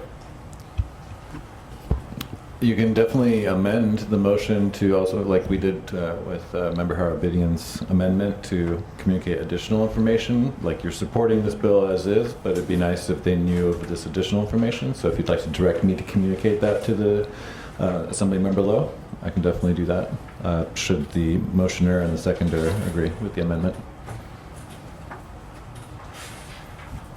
Yes, I will agree.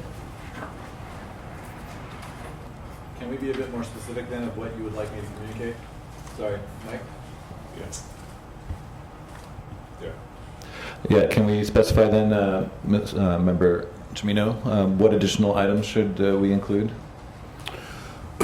Well, my question was, is how come we don't ever see Chinese herbal medicine, which is a huge portion of our practice and certainly has an ability to reduce pain, along with acupuncture or in conjunction with acupuncture. And then you're still looking at other physical modalities that fall into the manual therapy realms, which would be the cupping, the gua sha, and techniques along those lines. So those would be the three just off the cuff that I would immediately look to implement. So, I kind of agree with, but the part how we want to direct you to work with the authors, but the positions we support, regardless of this amended yin or not, correct? Okay, so how we want to make this.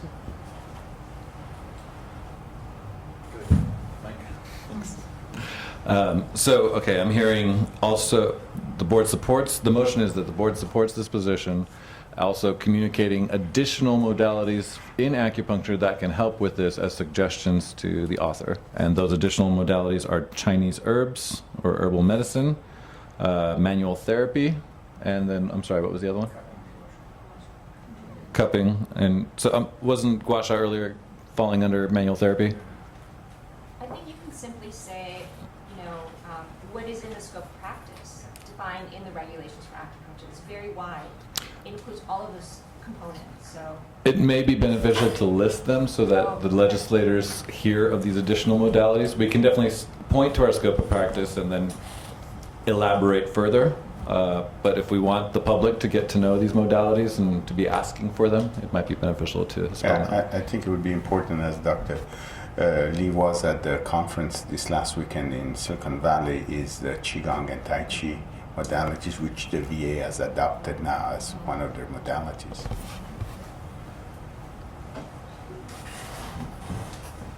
So then in terms of the amendment, shall I add the reference to the scope of practice, the statute for scope of practice, and then spell out what the scope of practice states? And then would you like me to refer to Asian massage as manual therapy? Okay. Are these amendments okay with the motioner? Oh. Yes. Yeah. Oh, hang on. I would just recommend that we pin down the motion language, and then once it's pinned down, we read it back so we have the final motion language understood by everyone. And make sure that, and the way we would confirm that is with Christine, I think, is taking the notes for this meeting. And so if she can read it back and make sure she has the exact motion language that the board is wanting. Yeah, I am still unclear as to what actual additional therapies we're requesting that the author add. I'm clear on herbal. So maybe it would help if you read back what you have so far, and then maybe we can work on pinning it down.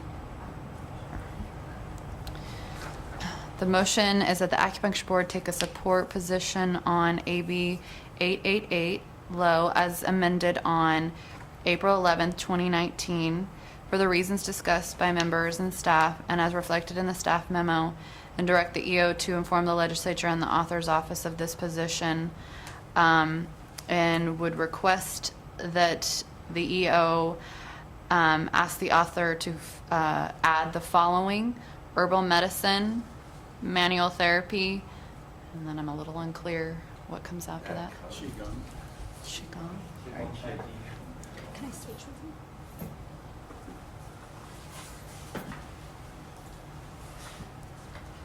So there's herbal medicine, manual therapy, qigong, and tai chi. Cupping, gua Oh, sha. cupping. That's what I was, yeah. Gua sha is manual therapy. Yeah. Oh. Okay. Someone want to, oh. Staying specific to our board and in relation to acupuncture and Chinese medicine, I'd be a bit more specific with Chinese herbal medicine, as that's a very broad category of just saying herbal medicine. The way the regulations read, under education, it says acupuncture and adjunct therapies such as. So that might be the way that it reads. So it says acupuncture, Chinese herbal acupuncture and adjunct therapies included in scope of practice such as manual therapy, including gua sha, cupping, and qigong and tai chi. Dr. Mateki, are you open to that amendment? Yes. Thank you. Yes. My victory dance. I've asked this for a long time.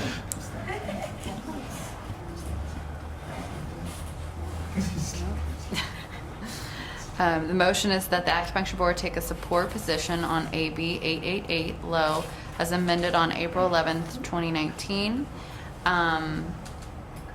for the reasons discussed by members and staff and as reflected in the staff memo, and direct the EO to inform the legislature and the author's office of this position and direct the EO. Oh, okay. To inform the author's office to add the following, in addition to acupuncture, adjunct therapies such as Chinese herbal medicine, manual therapy, qigong, tai chi, and cupping. So I'm a little bit confused on the wording for that transition piece. So you have the original motion mimicking the other motion templates, and it ends, the direct the EO to inform the legislature and the author's office of the position, and then there's a second sentence after that that's different than the previous motions, and it would be to direct the executive officer to further inform the legislature of, and then how would that end? The efficacy of additional alternative, what was the wording? Alternative? Adjunct therapies in acupuncture, including Manual therapy, Chinese herbal medicine, manual therapy, that was. So we're just trying to connect it now? Yeah, I'm working on that connection because it wasn't really making sense to me. So try and get down the exact. I know. Take your time. For drafting message to the legislature.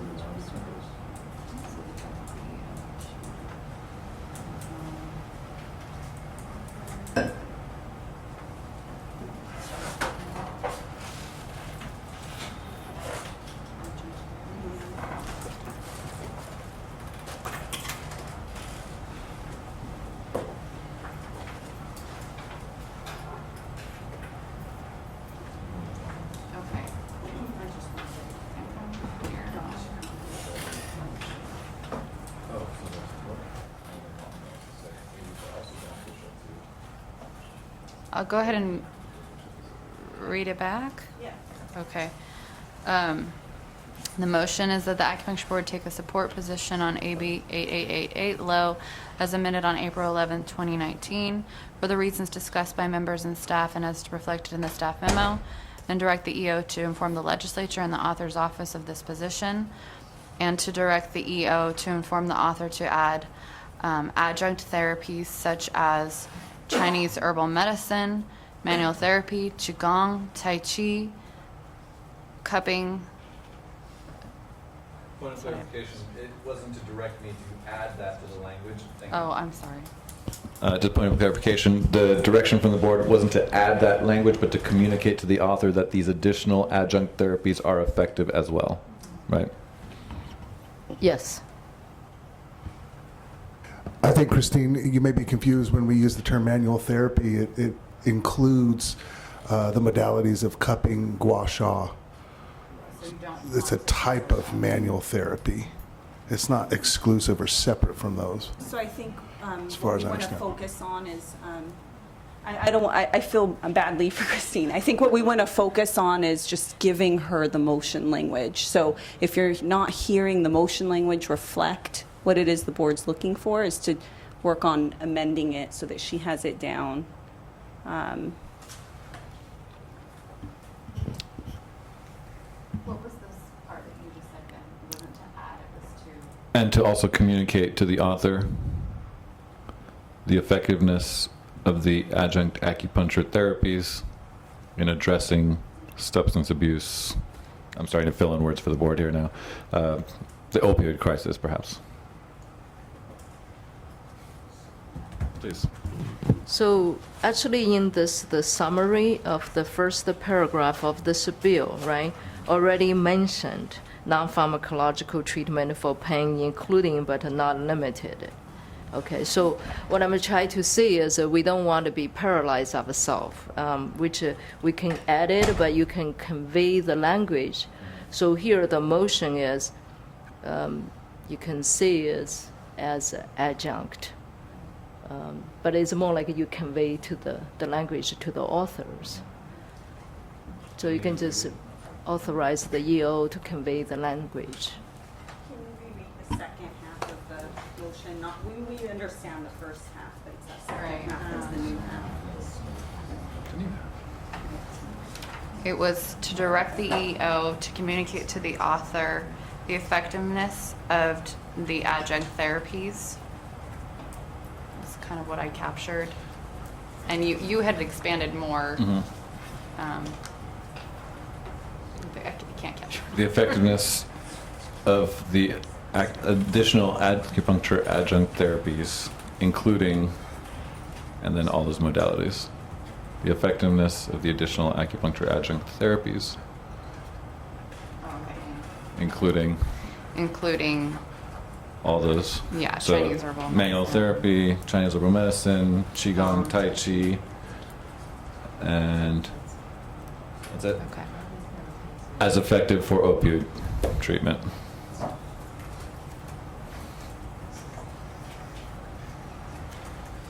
This is a mouthy, wordy motion.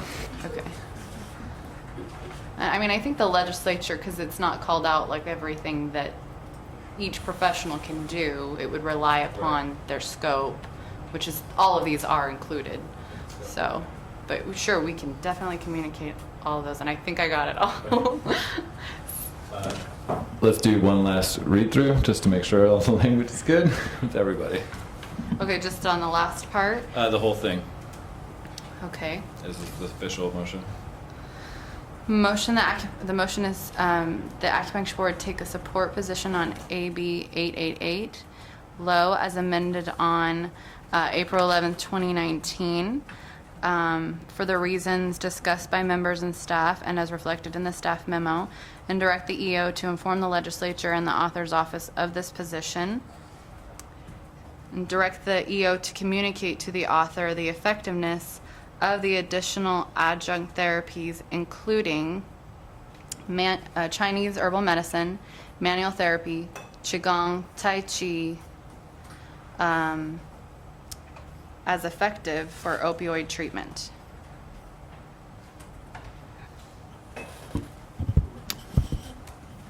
Everybody satisfied? Motioner? Yes. A seconder? Yes. Yes. Public comment on the nice, lovely new text? Seeing none? Roll. Dr. Matecki?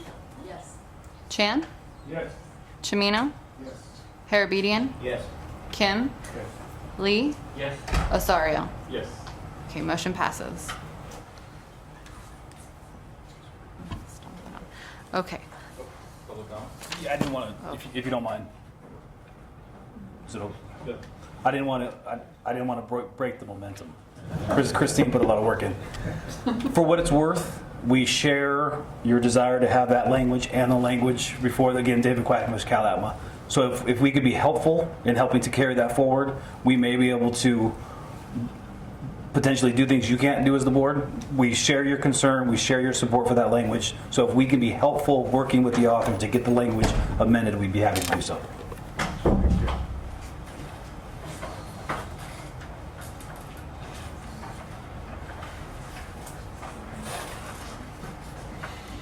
Should we take a bio break? Yeah, it's 15 minutes?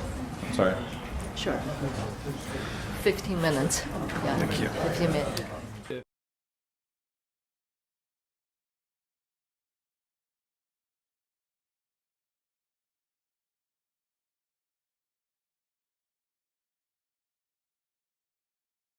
With go right into AB 1076.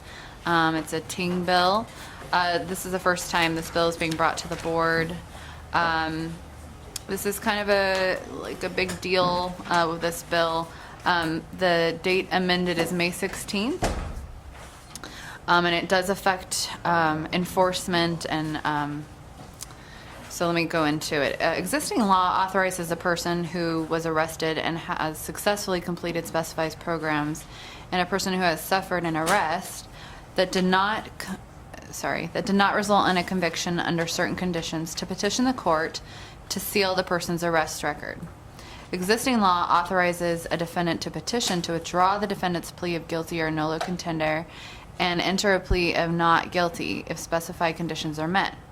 If relief is granted, existing law requires the court to dismiss the accusation or information against the defendant and release the defendant from all penalties and disabilities resulting from the offense, with exceptions. Existing law also authorizes a defendant to file a similar petition if the defendant was convicted of a misdemeanor and not granted probation, was convicted of an infraction, or completed a sentence for certain felonies, and the defendant met specified conditions. So just to recap, existing law does allow a person meeting certain conditions that has an arrest or conviction to petition. But now the bill would actually require the Department of Justice on a weekly basis to review the records in the statewide criminal justice databases and to identify persons who are eligible for relief by having their arrest records or their criminal conviction records withheld from disclosure. The bill would require the department to grant relief to an eligible person without requiring a petition or motion. This would just be an automatic. The bill would not limit petitions, motions, or orders for relief as required or authorized by any other law. The bill would require an update to the state summary criminal history information to document the relief granted. The bill would require the department on a weekly basis to electronically submit a notice to the Superior Court having jurisdiction over the criminal case, informing the court of all cases for which relief was granted. The bill would prohibit the court from disclosing information concerning an arrest or conviction granted relief, with exceptions. The bill would authorize the prosecuting attorney to file a motion to prohibit the department from granting automatic relief for criminal conviction records as described above. If the court grants that motion, the bill would prohibit the department from granting relief, but the person could still continue to be eligible for relief through the existing procedures, including petitioning the court. The bill would require the Department of Justice to annually publish statistics regarding relief granted pursuant to the provisions of this bill as specified. The bill would require a court at the time of sentencing to advise each defendant of their right to conviction relief. Among other things, this bill does not relieve a person of the obligation to disclose the conviction in response to any direct question contained in any questionnaire or application for licensure by any state or local agency. The board's current position is no position because it's the first time seeing it. The intent of this bill is to reduce housing and employment barriers and use available technology to clear arrest and criminal records for individuals already eligible for relief, and to reduce recidivism for those who are unable to find steady employment due to the difficulty of getting a job with a criminal record. Currently, it is difficult to ascertain how many license applicants the board has evaluated who meet the criteria set by the courts to have a plea overturned or an arrest record sealed.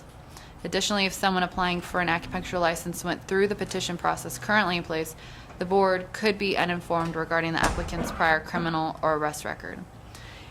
It is concerning the board would not have access to a licensee's criminal record if the applicant's record was expunged through this automated process. This bill does not promote public protection to the extent it reduces the board's access to information about criminal convictions and impacts the board's ability to exercise its discretion to deny, discipline, or revoke a license based on an applicant's criminal history. Also, the Department of Justice estimates this bill would have a significant fiscal impact on its operations and budget, and as a result, the board's DOJ costs could also increase. I do want to point out that the Board of Pharmacy did take an opposed position, and actually in their opposed letter, they requested, there are certain exemptions within the bill, and they were requesting that healthcare professionals be added as an exempted individual, similarly to current exemptions provided in the bill for individuals holding public office and peace officers. We don't have a recommendation at this time, but this is a huge bill that would affect enforcement. So if the board wants to discuss a position.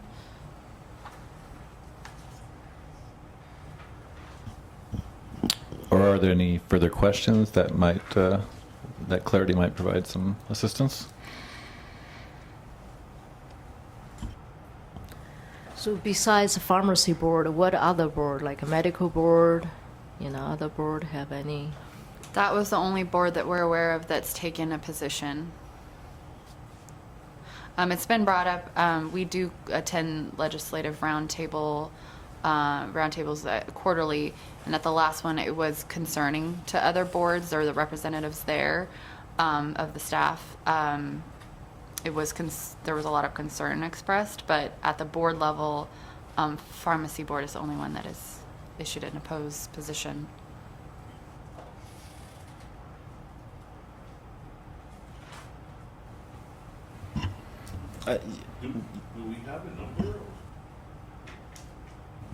Do we have a number of how many has been denied because of this type of cases, or? So, in the current law, somebody can petition if they meet this criteria. The board would actually not be aware that they did that because they would not be required to disclose it to us, and it wouldn't show up on their, when they do their fingerprints, it wouldn't show up on their record.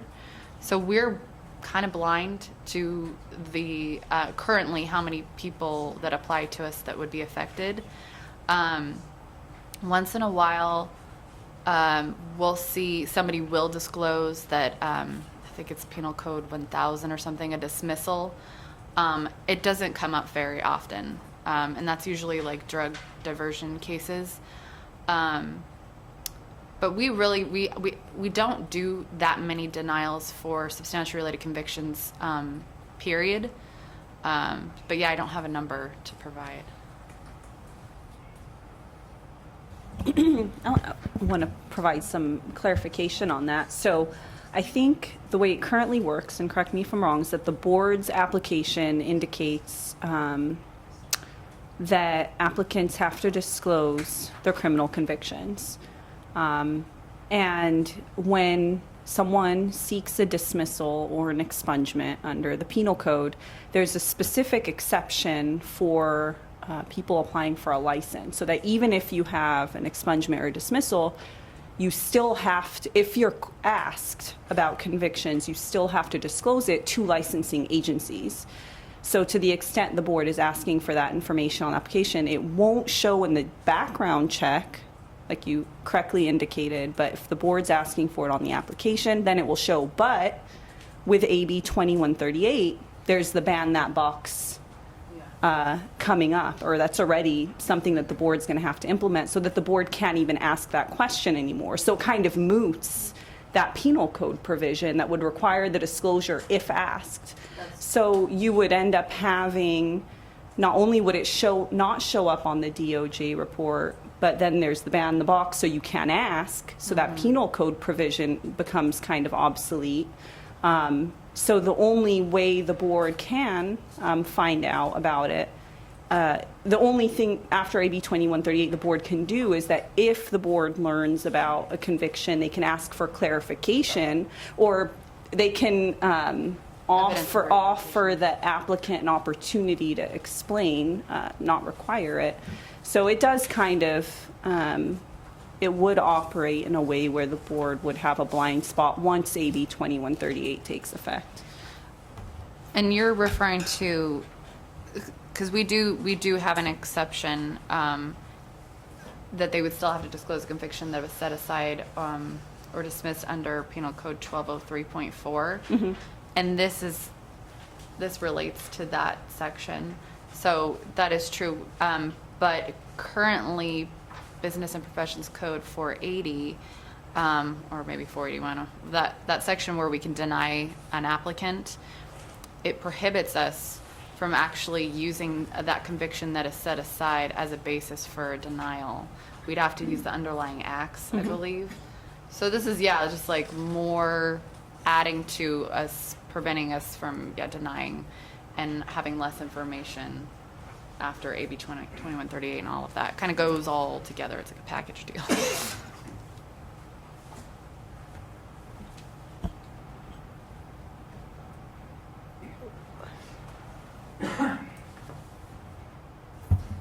Yeah, I mean, personally, I for various reasons, I like the intent and the spirit of the bill outside of the medical services provision.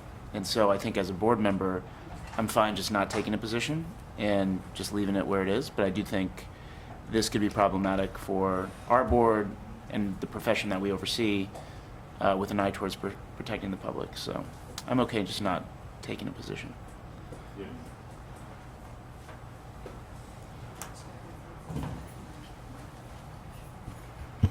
Other board members, speak now or forever hold your peace. No. So that will be taken as a no position by the board. Thank you, Christine. Okay. AB 1245. This was brought to the board previously when it was related to acupuncture. It's a low bill. It has been since been completely gutted and amended and does not relate to acupuncture at all anymore. It's on the Political Reform Act of 1974. And so you may want to, because the board did have a position of support, it is recommended that you may change the previous support position to a no position because it doesn't relate to acupuncture. And we do have a recommended motion language there.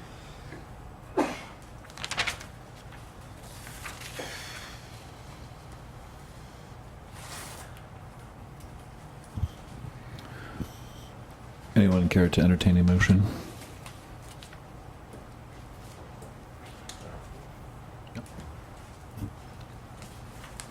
I motion that the Acupuncture Board change its previous position to a no position on AB 1245 as amended on April 9th, 2019 for the reasons we discussed by members and staff and has reflected in the staff memo and direct the EO to inform the legislator and the author of office of this change in position. I'll second. Public comment? Seeing none, roll call, please. Dr. Mateki? Yes. Chan? Yes. Chimino? Yes. Harabedian? Yes. Kim? Yes. Lee? Yes. Osario? Yes. Okay. Motion passes. The next bill that we're looking at is Senate Bill 53, Wilk M, and involves open meetings. It was referred to the Committee on Government Operations on May 6th, and the last amendment date we're looking at is March 5th.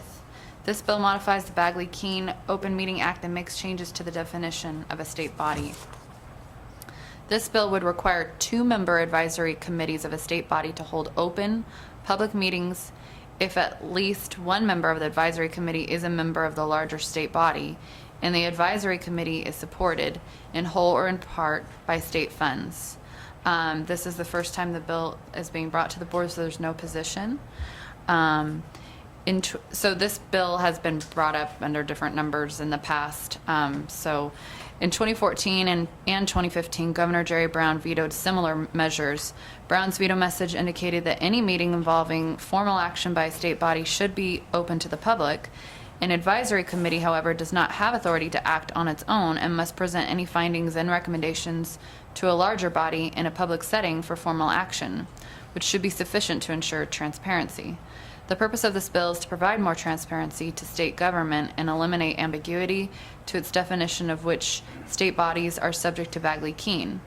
The bill is also closing a loophole in which the author states some two-member advisory committees are taking advantage of current law and are in fact a state body. Advisory committees do not take any formal action and can only make recommendations to the board. Further advisory committee materials and discussion go before the board during open meetings, and advisory committee chairs report on their respective proceedings to the full board at a public meeting. The provisions of this bill would be very burdensome, creating unnecessary processes when trying to further board business without improving transparency. Advisory committees streamline the research and discussion of policy issues. If this bill becomes law, communications between any two board members conducting official board business via advisory committee meetings would be subject to the Bagley-Keene Open Meeting Act. Such a requirement would slow down board business. Additionally, staff anticipates significant costs associated with this bill and paying for more travel, meeting spaces, and other logistics to hold more public meetings.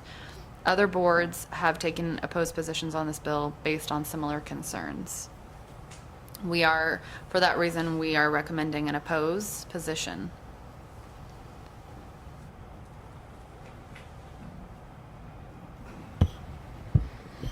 So as an example, we saw two committees today, and there was an ample amount of work, and there were meetings held to review the materials that would be brought before the committee, and that would mean that we would have to always keep them open. That would make it even more challenging to arrange. It would cost a lot more. Teleconference meetings are very challenging to conduct and in terms of for a public agency, and actually there's kind of a move away from that. We're waiting to see if technology can bring a new medium in, but it does increase the cost of doing business for the state, and we are being transparent when the committee is presenting this to the full board, and when there's any big policy discussions, it is preferred that it be in the open. So again, any matter that the committee recommends to the full board will still have to be taken up by the full board.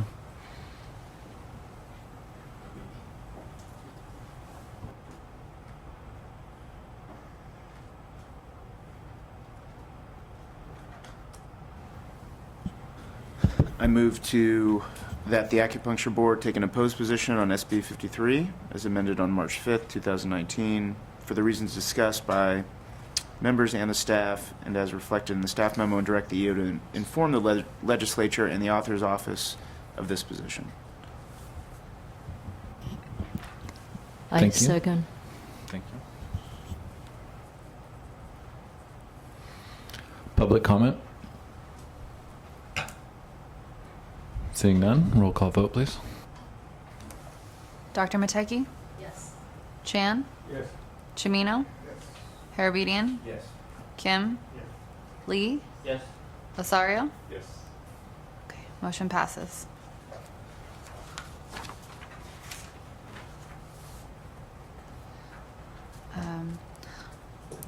SB 425, it's a Hill bill. And I can't recall. Okay, so we have brought this bill to the board previously, and there have just been some amendments since the last time the board looked at it, so I just want to refresh and then bring those amendments up.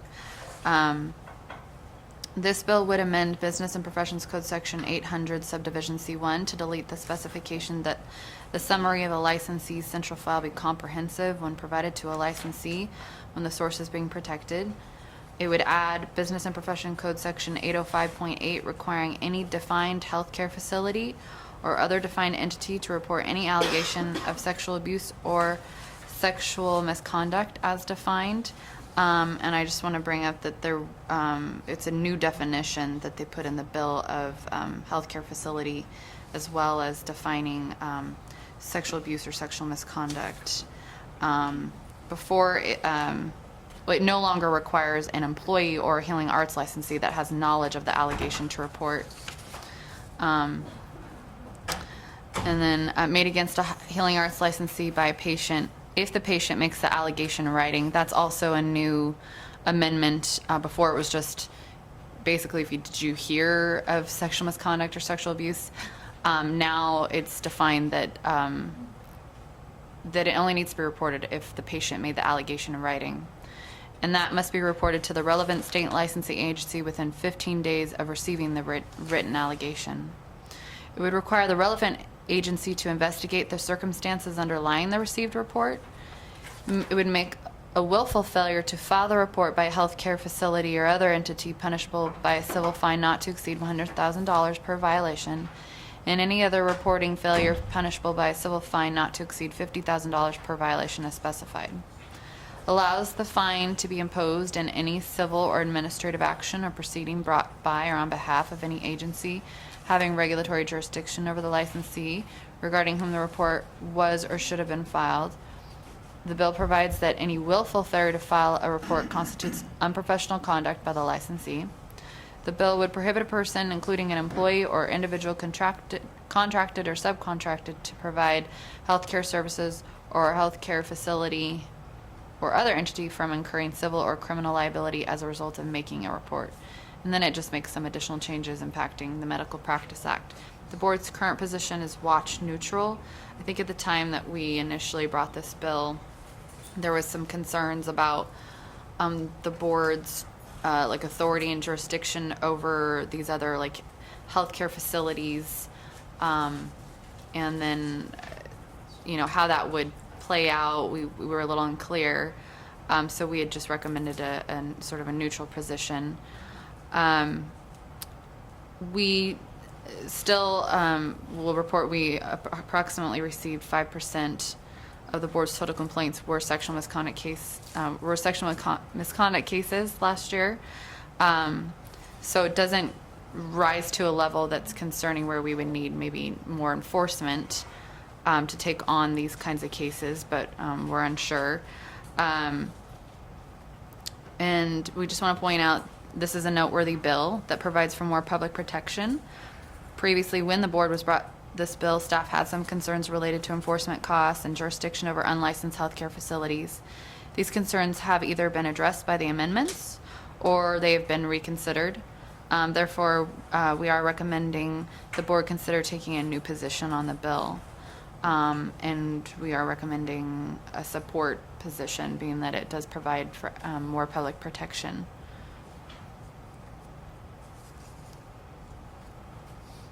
And there is a recommended motion language there. And I think previously some board members were on the fence. They kind of did want to take a support position last time. So I will move. So it's board member. Okay. So I motion that the Acupuncture Board take a support position on SB 425 as amended on May 21st, 2019 for the reasons discussed by the members and staff and as reflected in the staff memo, and direct the EO to inform the legislature and the author's office of this position.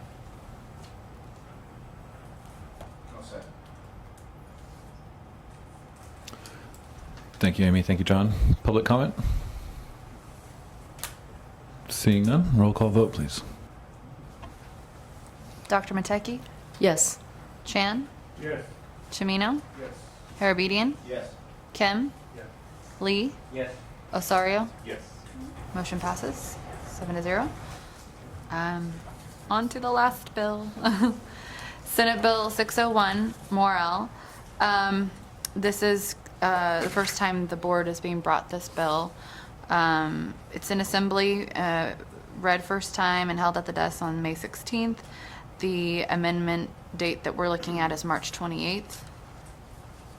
This bill would add Government Code Section 11009.5, authorizing any state agency that issues any business license, including but not limited to a certificate, registration, or other document required to engage in business, to reduce or waive any required fees for licensure, renewal of licensure, or the replacement of a license for display if a person or business establishes to the satisfaction of the state agency that the person has been displaced or affected by a declared federal emergency or proclaimed state emergency as defined within 1 year of that incident. There's no current board position. This bill would authorize but not require the board to alleviate a licensee from renewal and other licensing fees in the state of an emergency. The fiscal effect of this bill is unknown. If the board decides to waive or reduce fees for any licensee affected by a state or federal emergency, staff's biggest concern is the potential for a significant loss in board revenue if a qualifying emergency is declared in an area where there is a high number of licensed acupuncturists. The concern and uncertainty related to revenue loss may be ameliorated. However, if the proposed statute is amended to clearly authorize boards to enact regulations to establish a process and criteria for evaluating applications for fee waivers and reductions, and the further authority to identify the types of fee waivers and reductions the board is willing to permit. With statutory and regulatory authority to establish a process and criteria to evaluate applications, as well as the authority to establish limits on the types of waivers and reductions that may be approved, staff estimates the impact of this bill would be minor and absorbable within existing resources. So just to kind of summarize, the bill itself isn't, requiring boards to enact regulations to set a criteria of when we would grant waivers or reductions in fees, but it would be, we would probably need a regulation in place if we didn't want to do it across all, situations. We'd have to have that criteria in place to have that discretion of when a waiver or reduction of fee would be granted. And then I wanted to point out that we don't have a recommendation for a position, but I will say that Board of Behavioral Sciences, they took a support position, and that's the only other board that we're aware of that has taken a position on this bill.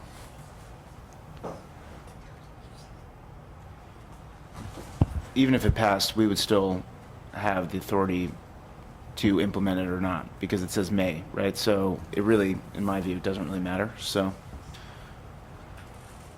I mean, in theory, it's nice to do that if there were a state emergency. So.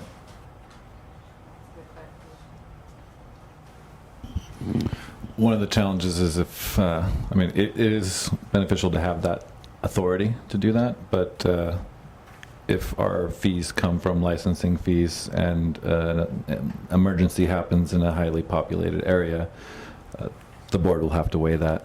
That's a challenge in terms of its revenues.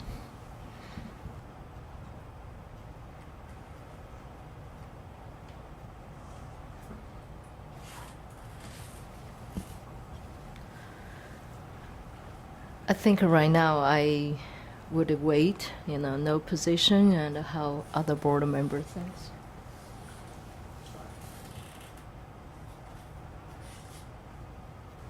Do we have the number for estimate the revenue loss if you support this bill? There's too many variables involved, like where the county or city or where the declared emergency and how many licensees it would affect. And then it spans over a whole year after that event.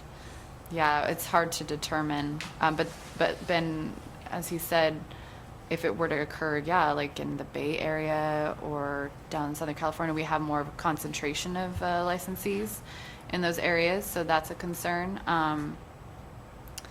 But the Paradise Fire, I'm sure there weren't too many affected there. But we just don't have a good estimate of how many it would really affect, and it would vary. So. And then to underscore Member Harabedian's comment, it is a may, not the board has to. So it is an additional tool available to the board to work with its licensees.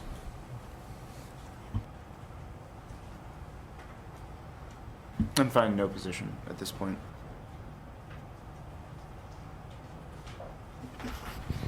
Any other members?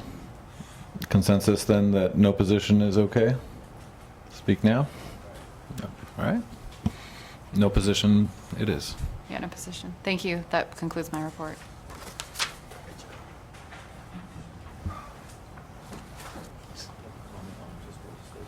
Yeah.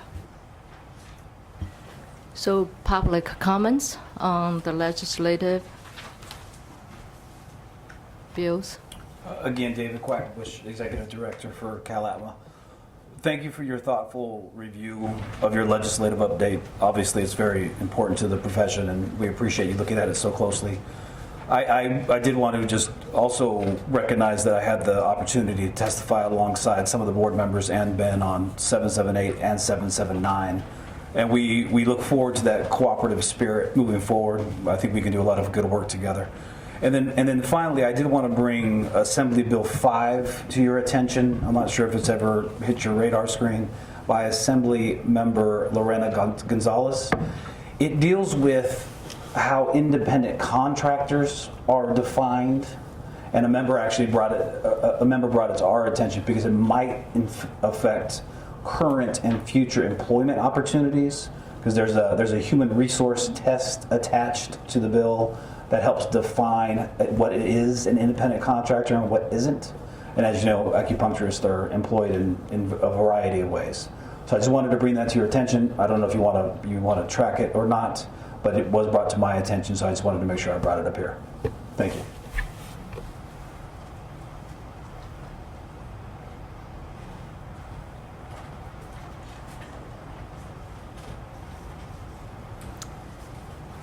Any other public comments? Seeing none? Okay. Now let's move to agenda item 7, regulation update. Christine Brothers, please. Okay. So just bringing the same regulations that we brought at the last update. The first one that is on our rulemaking calendar, AB 2138, which is the denial of application, revocation, or suspension of licensure for a criminal conviction. That was what the board heard at the last board meeting in March, and all those 3 new sections, we did get a authorizing adoption vote. Staff is currently working on the rulemaking package and should have it to legal counsel at the end of next week. And then SB 1441, which is the uniform standards related to substance abusing licensees and the update of disciplinary guidelines. Again, that was also brought to the board at the last meeting and approved. And so that is the next rulemaking package right after next week that we will begin. But there's already been some development of it because it's been ongoing. And that also would include SB 1448, which is the disclosure of probation status to patients. That was also approved. It was a standard probationary condition implemented through the disciplinary guidelines. So that will begin this month as well. SB 1246, aligning the curriculum standards and approval related regulations with the statutes. That was what was brought to the committee today. And the Education Research Committee.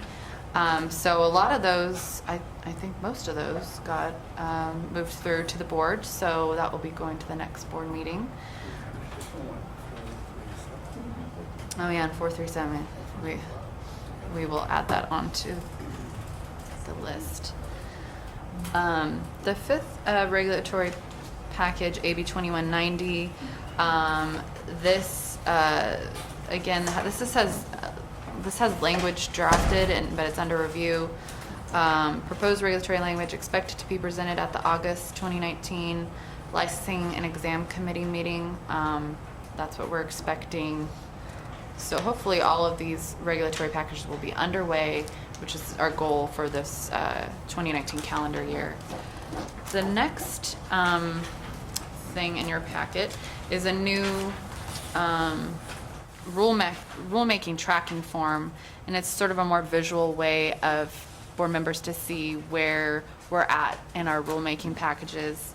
The yellow arrows represent phases within the rulemaking process that we've completed, and then the green arrow represents like where we're at in that phase, and then the white is what, you know, is to be done. So AB 2138, we've got the approved language, same for SB 1441. It's just kind of, it's capturing the same thing but in a visual. SB 1448, approved language, that's where we're at. And SB 1246, the language was originally proposed and it was taken to committee today.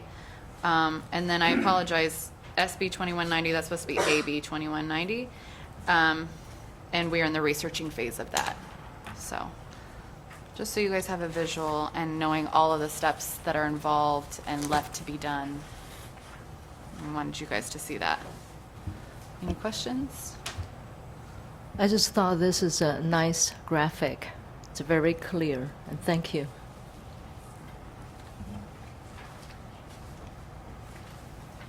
Any other questions or comments from the board? Seeing none, public comment on the regulations update. Seeing none?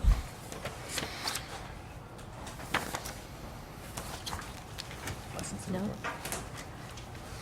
Okay, thank you, Christine. So we already had item 8, so let's move to agenda item 9, licensing report. Jay Hurt, please. I need a mic. Okay, there. Thank you, Dr. Matecki. So I'm just going to start. There's a correction in the subject line. This licensing report is Q1 through Q3, 18-19 fiscal year, and it'll be July 1st, 2018 through March 31st, 2019. So there are currently 35 approved acupuncture training programs as defined by Business and Profession Codes, BPC 4927.5A. And then again, in this header, the status of curriculum reviews, this is spanning fiscal year 18-19, Q1 through Q3. We have 28 programs in full compliance. That includes all of the programs in California. One out-of-state program currently is working with staff on the compliance curriculum review process, and that's Austin Oriental Elemental College in Austin, Texas. The remaining 6 training programs that are in compliance review have submitted their curriculum and clinical correction action to the Acupuncture Board, and they are pending staff review. There's 6 of them, and they're all out of state, and I'm not going to name them. All approved educational and training programs requesting curriculum change after January 1st, 2017 are required to complete and submit an application for board approval of curriculum. So moving on to new applications of board approval of curriculum, or with the acronym ABAC. The board has received a total of 3 ABACs in Q1 through Q3, 18-19. Programs have typically averaged 3 application submissions to reach full compliance. So there's a new curriculum application under review for the American College of Traditional Chinese Medicine at the California Institute of Integral Studies for their Doctorate of Acupuncture and Chinese Medicine, DACM program. ATCM at CIS application has exceeded the statutory mandatory 30-day statutory reporting requirement due to temporary staff vacancies, which are anticipated to be filled by the end of Q4 fiscal year 18-19. The education desk at that time is expected to meet its deadlines moving forward. ACTCM currently has an approved curriculum in their master's program that is either identical or embedded within the applicant doctorate program's curriculum. So students completing these programs will have met the curriculum requirements, enabling these students to qualify for the California Acupuncture Licensing Exam. And then the second program, 5 branches, University, Santa Cruz, and San Jose campuses for their Doctorate of Traditional Chinese Medicine, DTCM program. This application was denied for non-compliance with regulatory curriculum requirements. Whitewater Institute of California in Cupertino. The Whitewater Institute has received curriculum approval for fiscal year 18-19 after demonstrating full compliance with the board's requirements. The program also has received approval to operate from the Bureau of Private Post-Secondary Education. However, Whitewater Institute has yet to obtain approval from the Accreditation Commission for Acupuncture and Oil Medicine. Thus, this program currently only meets 2 of the 3 requirements of an approved educational and training program as defined by BPC 4927.5, preventing the program from qualifying applicants for the CALE. So moving on to the consideration of professional doctorates, there are currently 3 professional doctoral programs, PD, training programs that have met the requirements of an approved educational and training program, and these are the Acupuncture Integrated Medical College, Berkeley. They have an approved Doctor of Acupuncture and Integrated Medicine. Southern California University of Health Sciences, Whittier, where we are right now, they have an approved Doctor of Acupuncture and Chinese Medicine program, DACM. And then the University of Bridgeport, Acupuncture Institute, Bridgeport, Connecticut, they have a Doctor of Traditional Chinese Medicine, DTCM program. And those are the 3 programs that we have currently approved as professional doctorates, which is basically entry level to the profession, and you graduate with a title of doctor. ACOM, ACAOM degree structure and naming convention. On February 16, 2019, ACOM released the degree structure and naming convention. This full document has been included at the end of this section as part of the meeting materials, so you can refer to the full document, but we have a summary here to speak about. And so if you're looking at the summaries, currently, their current degrees, they have a Master's of Acupuncture, they have a Master's of Oriental Medicine, there's also a Professional Doctorate PD Acupuncture, there's also a PD Doctorate Oriental Medicine they call PDOM, and there's a postgraduate degree, post-licensure degree of Doctor of Acupuncture and Oriental Medicine known as the DAOM program. So the new degree titles that they're proposing is for the Masters of Acupuncture, they want to call it MAC, Masters of Acupuncture. For the Masters of Oriental Medicine, they want to make a combination, or they're proposing a combination of Masters of Acupuncture plus a Masters of Chinese Herbal Medicine, and they're separating out the herbal medicine component as a separate master's degree. And then for professional doctorates, they have 2 versions of those too. So there would be a Doctor of Acupuncture only, and if you wanted to include the herbal part, you would have your Doctor of Acupuncture and your Masters of Chinese Herbal Medicine. There's no change to the DOM part. And then if you look at the requirements, just comparing, we've made some highlights comparing to what's required in California. Currently, we don't offer a master's in acupuncture, and the program is significantly lower than our requirements. They're requiring 1,905 didactic hours and 660 clinical hours. Now, most programs have more hours than that, but this is the standards they set, so they still have this lower than California standard. For the Masters of Oriental Medicine, the combination programs, this program still has a deficiency of hours when they combine it of 2625 and 870 clinical hours. For the Professional Doctorate of Acupuncture, again, missing the acupuncture component wouldn't qualify applicants for the California Acupuncture Licensing Exam.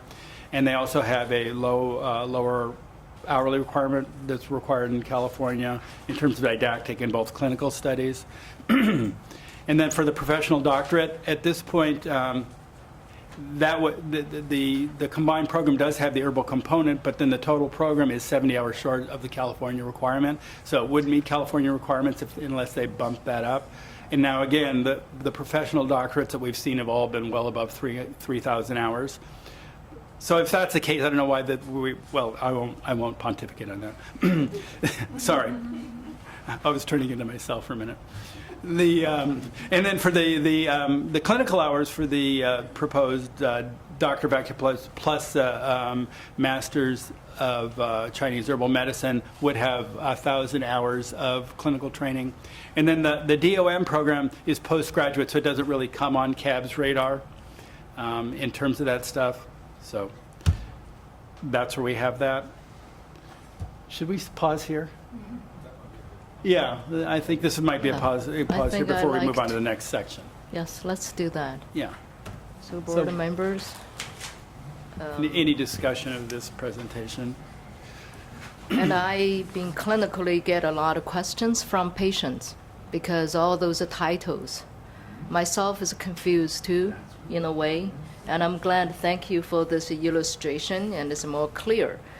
I think finally many of the patients get used to DOM, but then there's a new terms because, patients get, the Facebook or so the more new titles introduced.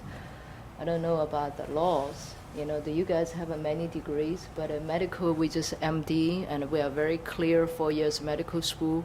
So you earn your doctor of medicine, you have the title. But you're not licensed till you finish 2 years of residency. I believe this is a new rules requirement, 2 years of residency.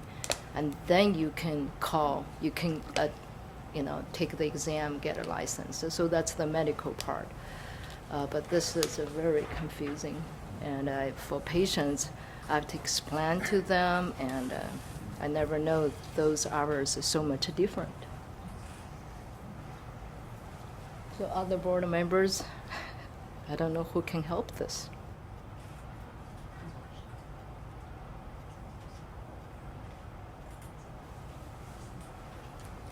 Any other comments or reflections or questions from the board members? And Jay and I did meet with representatives from ACOM to review this information with them, and we don't understand, especially for the PDOM, with that being 70 hours under the California requirement and about half of the schools in ACOM being in California. It's a little confusing why there couldn't have been a match there, but again, ACOM doesn't meet the board in everything, or the CCAOM in everything. So we're just going to have to be tracking some more degrees, and the board's been talking about this since, at the very least, 2016, when we had a committee meeting at PCOM, our September board meeting, to review this, and it was confusing back then too. So there doesn't seem to be, although it's clear in the document, it's still kind of confusing for the public. Has no idea what these degrees mean, So in California, it's acupuncture. Well, acupuncture includes Chinese and herbal medicine in California. So, crossing state lines, that's going to be confusing too. Of course, our purview is California licensees and the California public. But looks like there may be some more work that needs to be done here. For somebody who has looked at this curriculum a bunch, this fractures pieces, because in California we have the whole program, but then if you're mixing these pieces from out of state, they're not an integral part. So it becomes kind of a Frankenstein program at that point, as opposed to ours, which is, all the schools start with the same requirement, come through the same place. So that's just my experience from seeing many schools, all the schools in California, and looking at the curriculum for what would be considered the MOM program, because that's all California would accept.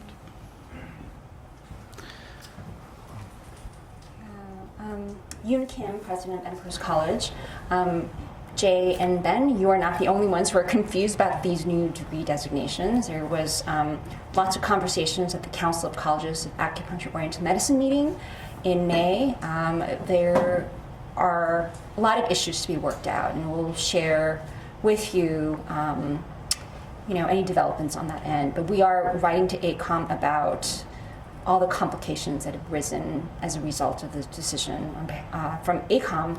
But, I think that there are so many different degrees at the master's level, at the doctorate level, OM, herbal medicine, and all the more reason for the board to require accurate disclosure at the educational level, because there are many different doctors, many different degrees in our field, and it's important for the consumers to know that what that exactly means and what kind of education level goes with the title. So we encourage the board to put that on your agenda, and at the last meeting we shared with you an example of what the Colorado board is doing, which we would really advocate for California.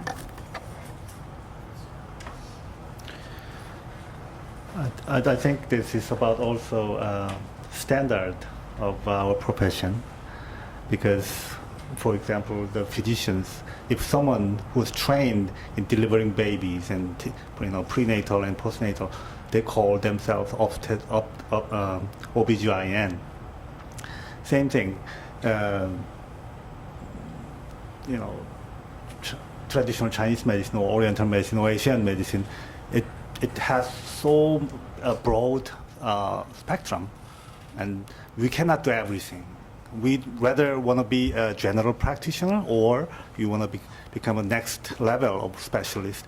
So we have to have some kind of standard, and I think the standard has to be made with schools and professions and and other experts to mandate, and then nobody can even challenge.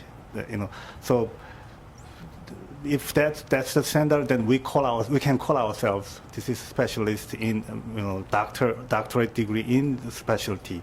Then I think it'll settle down all this kind of. I had the experience. I had working with a physician who was a surgeon and ophthalmologist in India. She became a family practitioner. It took her 7 years, besides all this work for, as an ophthalmologist, eye doctor specialist in India. And then there was another worker who finished the Johns Hopkins nursing program, and then right after that, she went through this nurse practitioner, and then she doesn't have any clinical experience, and she calls herself as a practitioner. And then this is something that we have to set a standard as a profession to who do we call a specialist in what field. That's I think we have to come up with. It will solve the problem more efficiently. Other comments still? I just want to follow Francisco said. I think with medicine, like if you see, I'm going to see the orthopedic surgeons, and then in our mind, we know exactly what the training they had, regardless which state. They could be in Alaska, they could be in Hawaii, but exactly the same kind of the training, education and the training, the years. So this is all across the countries, U.S. standard. I just, I wanted to comment on that. So go ahead. So just to reiterate some of the points that Yunit made, there was an extensive discussion among all the colleges a few months back in Washington, D.C.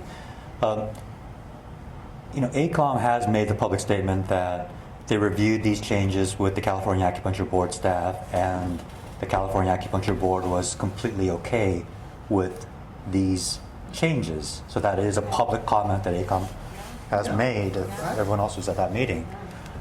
We had, a significant array of questions, everything from, this is supposed to be implemented in 2023, in 3 years, whether it's to new students, to existing students, what is the status of that conversion in 3 years?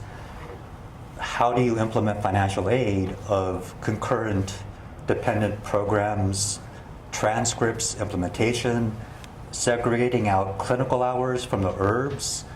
A whole host of different issues that the commission simply didn't have any answers for, even after releasing that memo. And that memo is not a proposal. It is an adopted, approved, required action by all accredited colleges. It is not a point of discussion. It is a requirement for us in 3 years, with a whole host of implementation questions that are not clearly identified. And to the points that you made earlier, far outside of any conventional healthcare practitioner degree programs, we don't have to be so convoluted and complex. There are simple models of healthcare doctorates across chiropractic, naturopath, osteopath, professional therapy that are simple, clear structures, not whatever that might be. There's also no analysis of any kind, no references, no documentation of how this came about, how it compares with other professions, how these hours came about. The chart that Jay summarized really is the entire proclamation of the commission without analysis, without justification, without, we're trying to understand here where this came from and why, but there is no documentation supplied by the commission to that regard.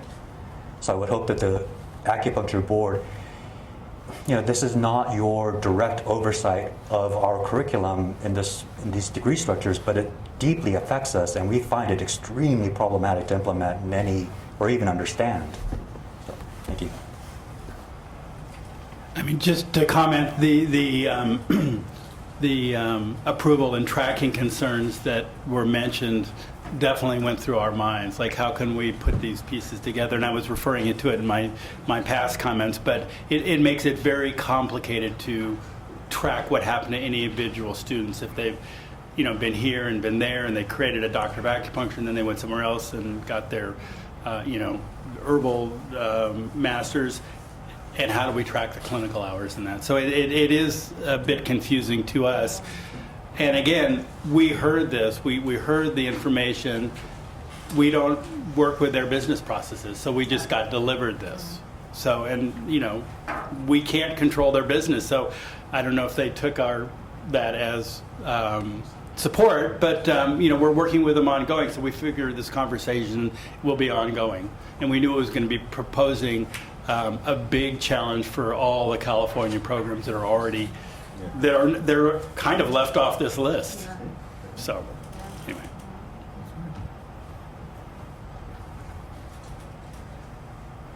I may be opening a can of worms here, but this would also kind of create loopholes with the transfer credit policy, since we're now doing a Chinese herbal medicine separate standalone program. So again, this is all over the place. So, if ACOM requires 1 full year at one institution, well, is it only at why wouldn't you just do a master's or a doctor of acupuncture and then go and do herbal somewhere else? So it does complicate things as opposed to clarify.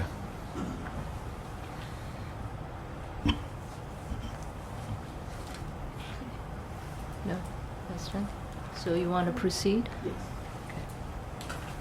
Okay, moving on to the Continuing Education C audit update.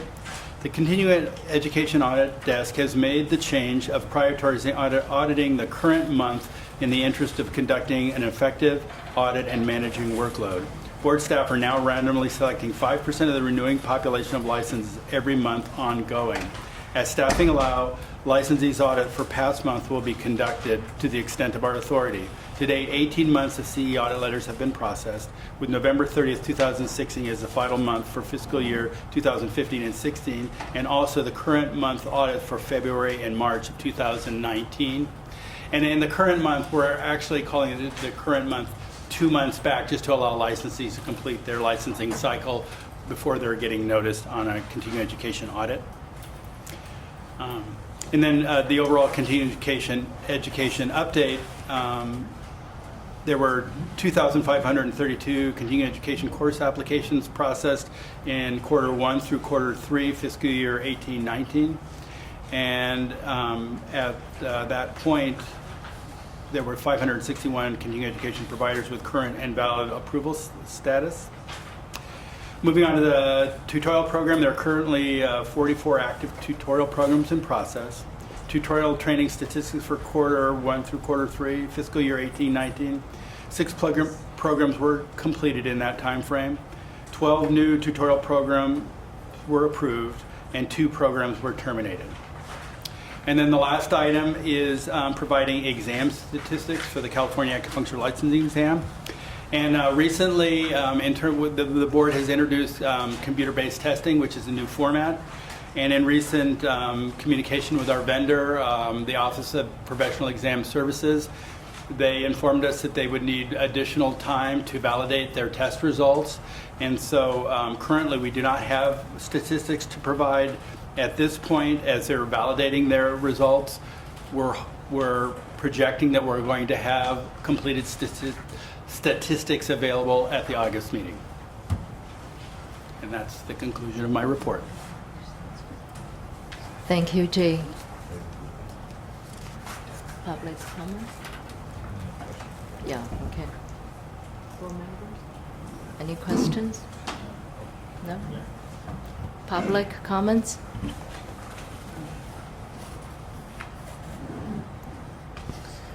Ron Seidman, Five Branches University. I think in the future, the California Acupuncture Board is going to be taking a very important role in sustaining this profession, as it did many years ago when it launched many of the standards that later the national standards followed. I'll just give you one example. Not everyone may be able to understand, but your standards describe the medicine in a way that's quite easy for any practitioner in China, Malaysia, Korea, America to understand. You say TCM diagnosis, for example, yin-yang theory, 6 stages, 5 phases. There's a body of knowledge behind TCM, and California uses that vocabulary. Education in America has gone somewhere else. So this profession is now described by the leaders in education. You will be able to do diagnosis. No mention of yin-yang, no mention of 5 phases, no mention of 6 stages, no mention of any of the fundamentals that make up the medicine. It's like, talking about anatomy, you will know the, well, anyway, not getting specific about it. So I would encourage the Acupuncture Board, number 1, to keep your standards. Number 2, to not go down certain roads which will not serve us, will not serve the profession. Because, and the titles is just one example. The ACOM standards used to include content. The terms yin-yang, 5 all that's gone. All gone. Acupuncture meridians, the specific meridians were specified. There's 12 meridians. All that's gone. If you go look at their standards to see how do you find this medicine, all that vocabulary is gone. So all of this to say that what we have is substantial, and what we can build on top of that, including the titles, including the definition of what it takes to study this, will continue to be important as it's done in California and in cooperation with other states that may have the similar views. Thank you. Thank you. Thank you. Sure. Just to reiterate some points from Ron also, that I would really appreciate some description from ACOM about their process on how they got to these decisions. When the new standards were released by ACOM, the whole comprehensive standards, there was no history of who was on these committees, what were their backgrounds, what were their references, how did they come to these new standards, how did they come to the new educational degree process, how did they come to this new competencies. In other professions, they show these were the committee members, these were their backgrounds, they met over these years, these are the references and documents that we used to generate these competencies. None of that exists from ACOM documentation. It makes it very difficult for us as colleges to create curriculum just from a generic segment of words that have no basis, rationale, references, resources. We're just creating things out of thin air because all we're getting from ACOM is an end product without process and without documentation, without evidence. And it's, I think, essential for them to provide that so that we can create curriculum.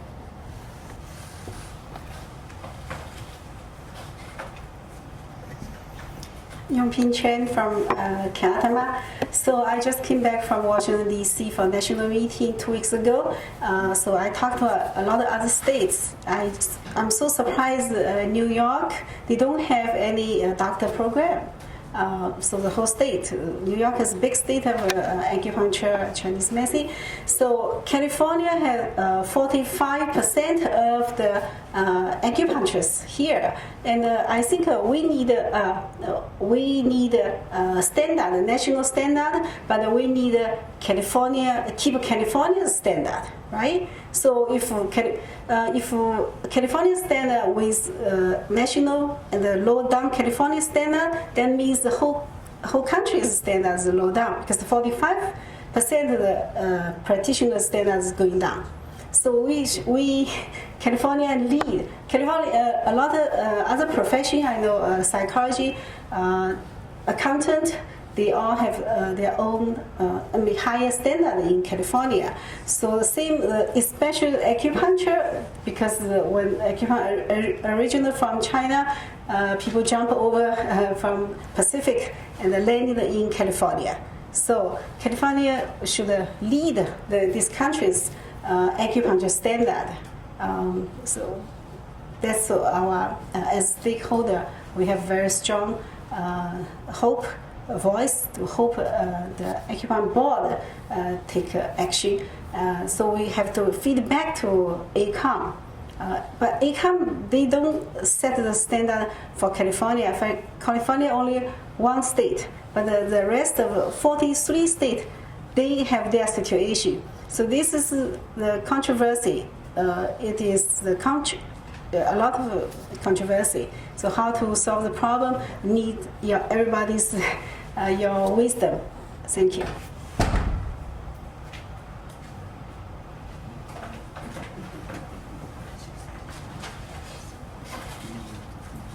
Any other public comments?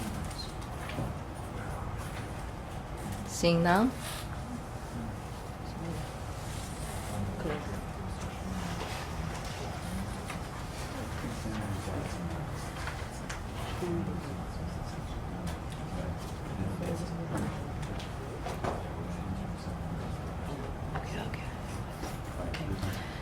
So we're going to move to the closed session, which we already mentioned is from tomorrow's item number 13. So we will move to the next closed session, but we will take a 10 minutes break. Thank you.